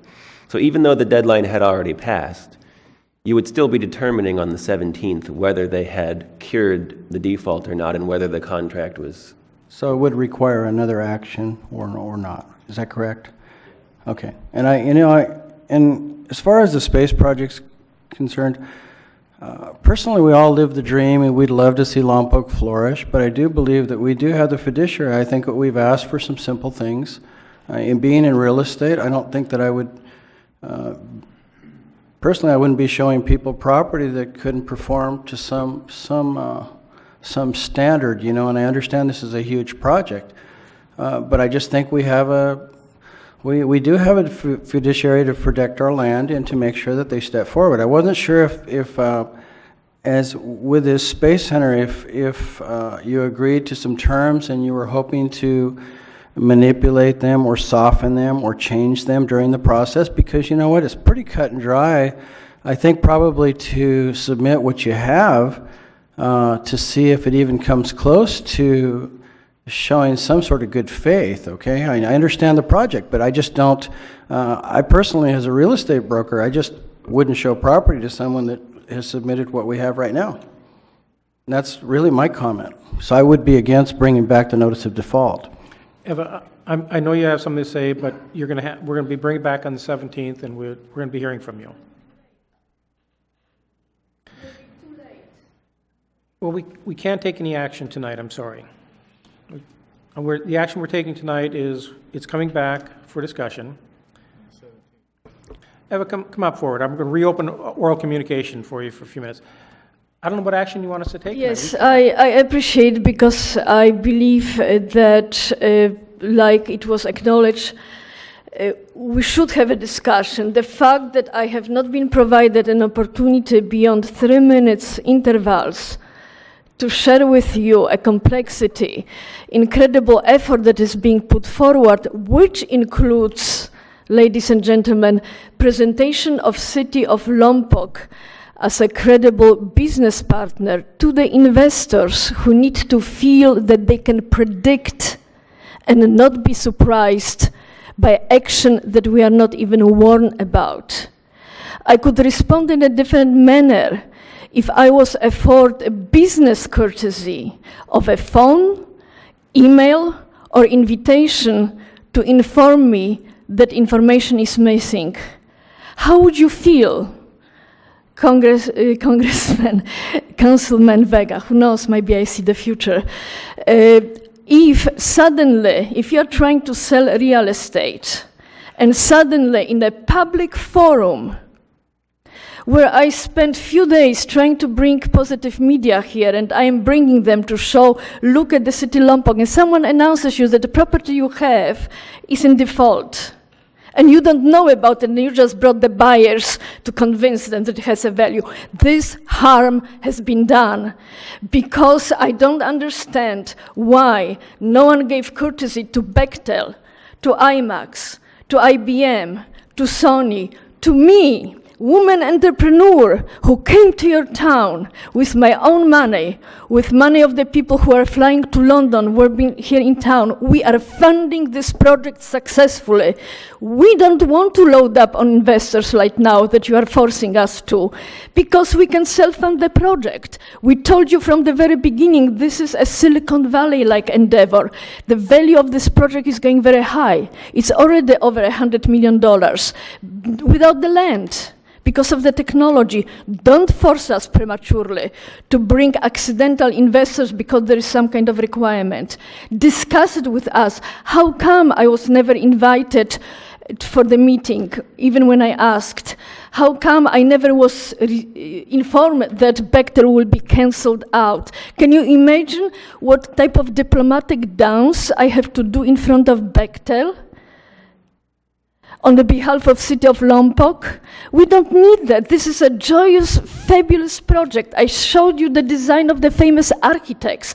We are spending hundreds of millions of dollars. Now, 45 days default notice. Put hold. No one, not Bechtel, not investor, architects I am paying because, I cannot stop it. But nothing will happen. Project has been damaged. Funding is challenged. Just turn off the clock for right now. Yes. So I am here, standing in front of you, committed. Please respect the commitment that I show to the city. You have in me incredible ambassador. I talk about Lompoc everywhere because I have to sell you, I have to sell myself, I have to sell the project. We were so excited when we brought, especially from London, incredible immersive technology, because some people say, well, what is she talking about? Some stuff that doesn't exist. That's true, immersive technology doesn't exist, but you can see it. Speaking on the environment, we don't have to build huge buildings to have a Mars here. I just signed the deal for a rocket to be showed as a hologram. So we can show a rocket that looks like real. It's not. I wanted to share with you, this is what I am doing. I had the construction union people with me. It's very difficult to get them. You know why? I spend the time, I explain it to them. I am working with the construction companies. They are with me, and they want to be with you. So 45 days default notice neither gives me a time. I spend most of the time updating 6 corporations on what has happened. They couldn't believe.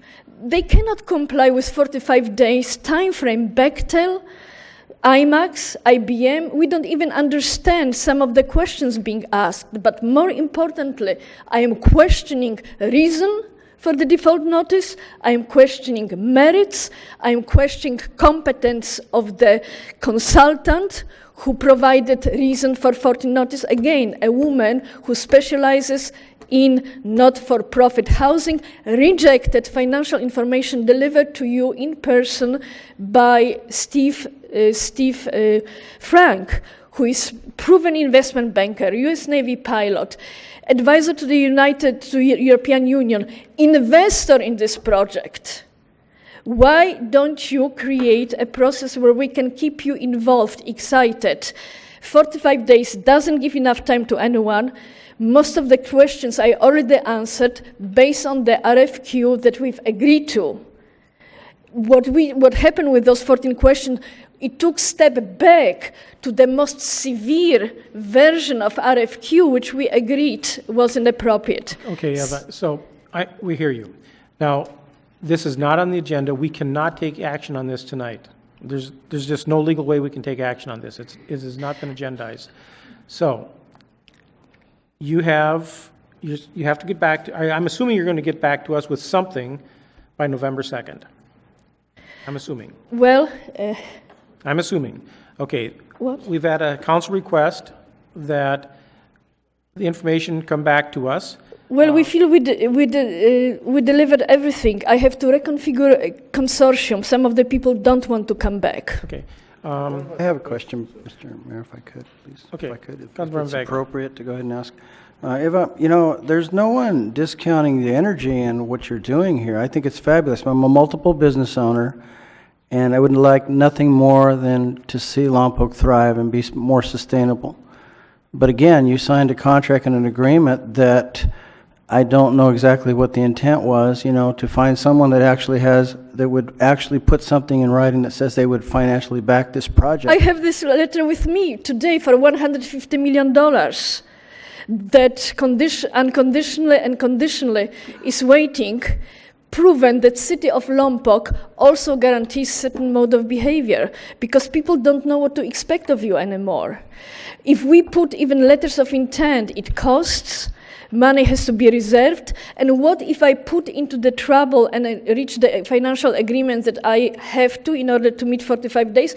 And then you will say, you know what? Thank you for the effort, but we don't like it. No, we're gonna. Okay, it's, I spend a lot of money in this town, my reputation, and I deserve a moment of attention that I haven't gotten since ENA was signed. Mr. Mayor. Yes. It's getting into a full-blown agenda item discussion here, so we're in council requests, so the council needs to decide whether they want to request another agenda item. Okay, but City Attorney, verify, because it has not been agendized, we cannot take any action on this tonight. You can't take an action on the project or on the notice of default or anything like that. You can request an agenda item for a future meeting on whatever And I you'd believe like. we have requested that.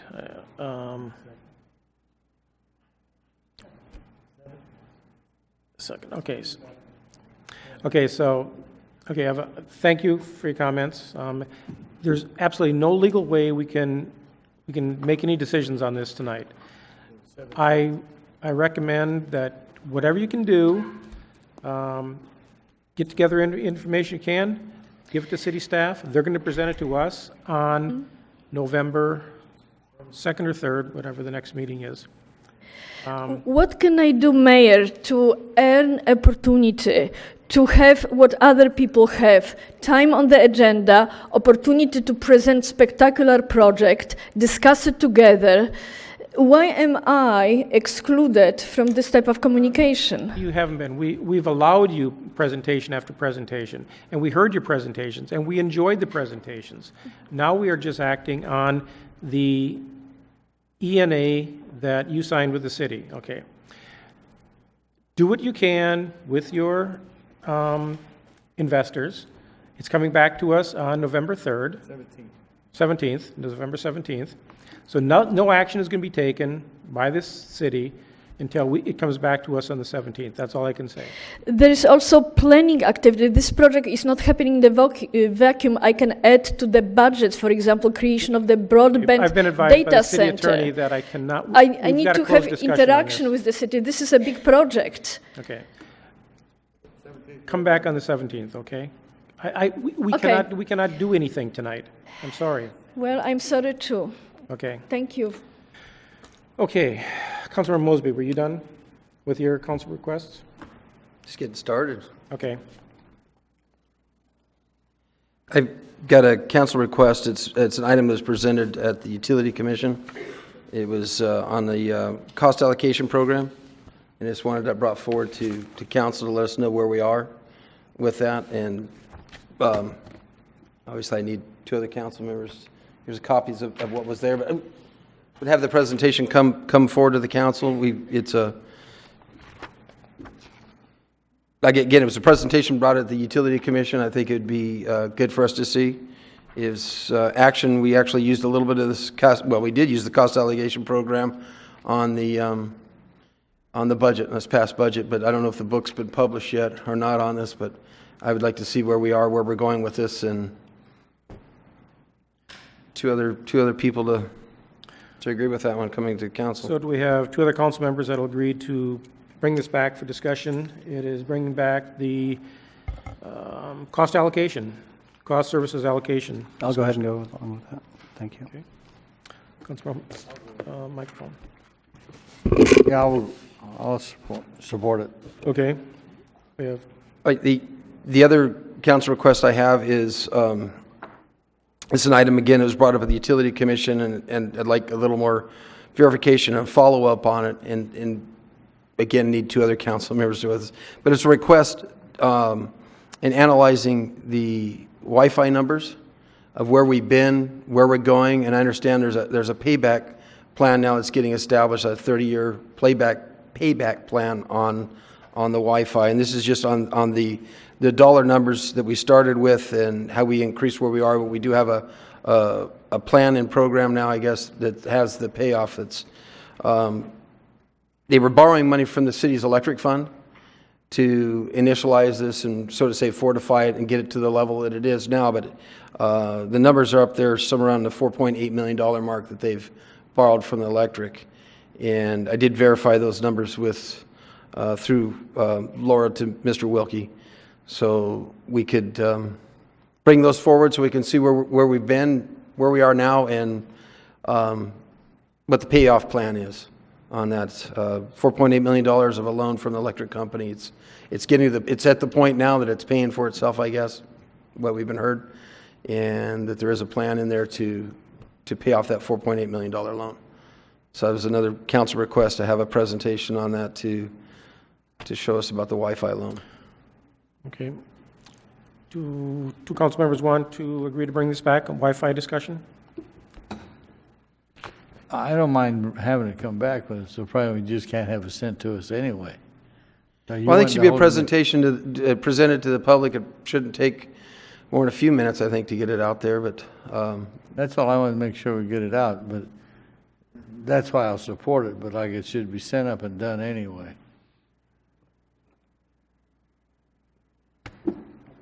Wrong button. I'll support that. Thank you. Okay. he's voting for me already on that one. Okay, thank you. And then I just had one last thing, and I know code enforcement is a council priority, and I think a significant item that's been brought to my attention more than once, and I got some pictures identifying as well, and it's under Title 8, Health and Safety, and 8.04, Garbage and Refuse, and 8.0404, which is unlawful acts, improper disposal and removal of solid waste from city-provided receptacles. And I think we've all witnessed this and before, that basically what this is it's taken kind of lightly. I've been asking a number of months now if we can do something about it, and this is both with people dumping in other people's garbage cans. I have a couple cans that generally the public or somebody does fills at least half of them before I have an opportunity to fill them. My cans are emptied, and come Sunday morning they're half full or sometimes all full. There are ways of doing it. The city says, hey, go put locks on your cans, and I don't know, do we need all that? I think they can come out and do some code enforcement on that. It's an item that's around. I think it's probably one of the most violated city codes that's out there. There's very few cans that aren't gone through on a daily, if not a daily, every other day basis. And it is a $100 ticket to be digging in people's garbage cans. And I've got a couple pictures. Identify the council members. This is one of my fun times I had when somebody had to get to the bottom of one of my cans and pulled everything on the ground and made a thorough mess.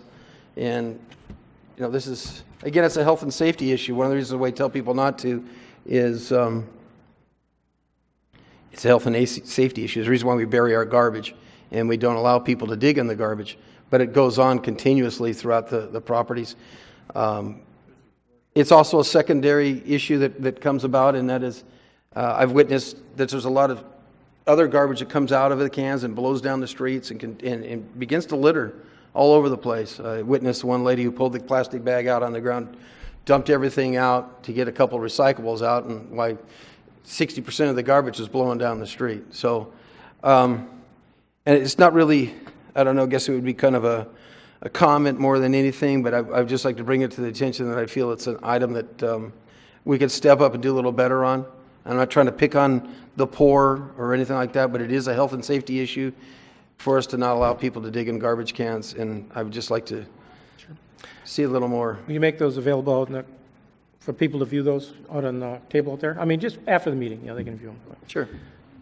Okay, I will support this, but City Manager, we have, coming up in the future, we have a discussion on codes in general, the ones that we want to amend. Yeah, definitely we've identified some things that over the years codes either need to be updated, or maybe some of them have lost their relevancy, or maybe we want to give areas more attention. Some of this, though, isn't, I think some of the things that Councilmember Mosby is describing right now are less that it's not that the code's not properly in place. It's a matter of how you want to allocate resources. Okay. So I'm in support of bring this back, Mr. Mosby, but can we bring this back as part of the overall one, or do you want? Yeah, that's fine. I just, it's one of the items I want to bring the attention. I mean, maybe the council wants to make the request and eliminate that code and allow people. That would be part of whatever. Yeah. But I mean, that could be an option for everybody. Anyhow, thank you. Okay. So I'm supporting it. I need one more council member to support, bring this back. It'll be brought back as part of the overall discussion on codes and relevancy of certain codes. Okay, I'll go ahead and support. I got the right number this time, yeah. Okay.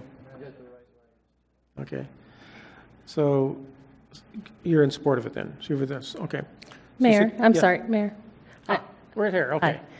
Could you clarify what the request is, please? Okay, so the request is, we're going to we already have it someplace on a future agenda to bring back the discussion on codes in general, okay? The relevancy of some, discussions of some, the importance of them, our code enforcement policy in general. So we want to bring it, make sure we bring it back, probably sooner than later. And Mr. Mosby's request on this certain code, we want a little more attention to. I guess that's what I'm confused about, the request that Councilmember Mosby is making. It's a code on. Again, at some time, I guess. Did you want to know the code number, or were you looking No, at the? I need to know what your request Okay, is. You're requesting staff to bring back what? I just bring this code along with the other codes that we're going to bring, I guess, at some time down So the road. you're just going to discuss that specific code? Yeah, and bring that one along with the other ones, I guess. There's some other formulation. You don't have approximate time when that's out there? City Manager, do we have an approximate date? I hadn't particularly set something. We're just trying to triage a lot of other work, so near the end of the calendar year, probably. Is that okay with you? Okay, so it's done. Okay, and I have not attended any meetings that were at the cost of the city, so I have nothing to report. Councilmember Vega. Sorry, I was wondering can we add another request to what we have here, sir? Okay. I'd like to go ahead and bring up the council request regarding the EDC committee, and being that that's one of our number one priorities. I've been listening to how we appoint, how they get appointed. I'd like each one of us to have the change to appoint each one of the members to be appointed by council. And I'd like to see if there was somehow make a change that we have them tied to a council member so they can be more accountable to us, since we are ultimately responsible for economic development. So that would be my request. Currently, we have appointees on the EDC that were appointed by past council members, past mayors, and it seems like it would be more appropriate to have them tied to us, to our terms, so that we can be a little bit more, have some connectivity. So that's what I'm requesting right now. Okay, any other council members want to support that? I think what I'd be willing to support along this is a discussion of a new commission that is, this is kind of the first set, what's been 4 years out there or something, and for the lack of better terminology, let's call it there's some improvement we could do with it, I feel. They could go on there, and I think I feel likewise what Councilmember Vega says on there. We're the two new council members out here, and we didn't have the opportunity to have appointments, direct appointments on there in the way it was done before. And I feel in our other council appointments and the other commissions that we have, I better response there. And but I think there's a discussion of that committee and commission and with the handbook on that as well. So I'd be willing to second his. Okay, and we don't have a third yet, but I'm going to just say that I'm not going to support this. And the reason is, with the way the EDC was set up, we had certain different areas we wanted. We want someone from the healthcare system, someone from military, someone from aerospace, someone from hotels and motels and restaurants.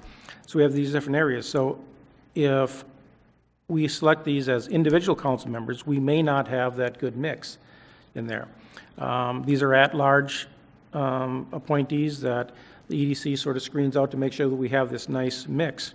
And there are other commissions that we have that are at-large as well. Well, you know, if I could interject. Sure, go ahead. Mayor. The mix doesn't have to change, okay? There is no set standard on the mix that they have now, okay? If you look at all the qualifications from one, it's basically someone that's actually been recommended to that commission. I think that we still have a big hole in the bucket as far as representation of all areas of business. I don't think that you can probably flatly say that we're representative. We're a representative of all of it, okay? So as long as we keep that versatility in mind, there's no one that has a set rule that you have to pick a certain business, okay? So I think with that in mind, I think that would be okay. You know what I mean, to keep that, okay? Well, we have one council member. Councilmember Humdahl, how do you feel on this?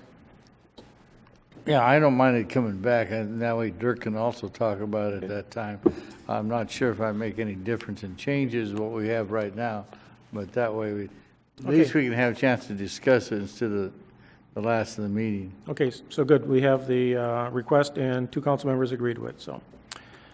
Anything else?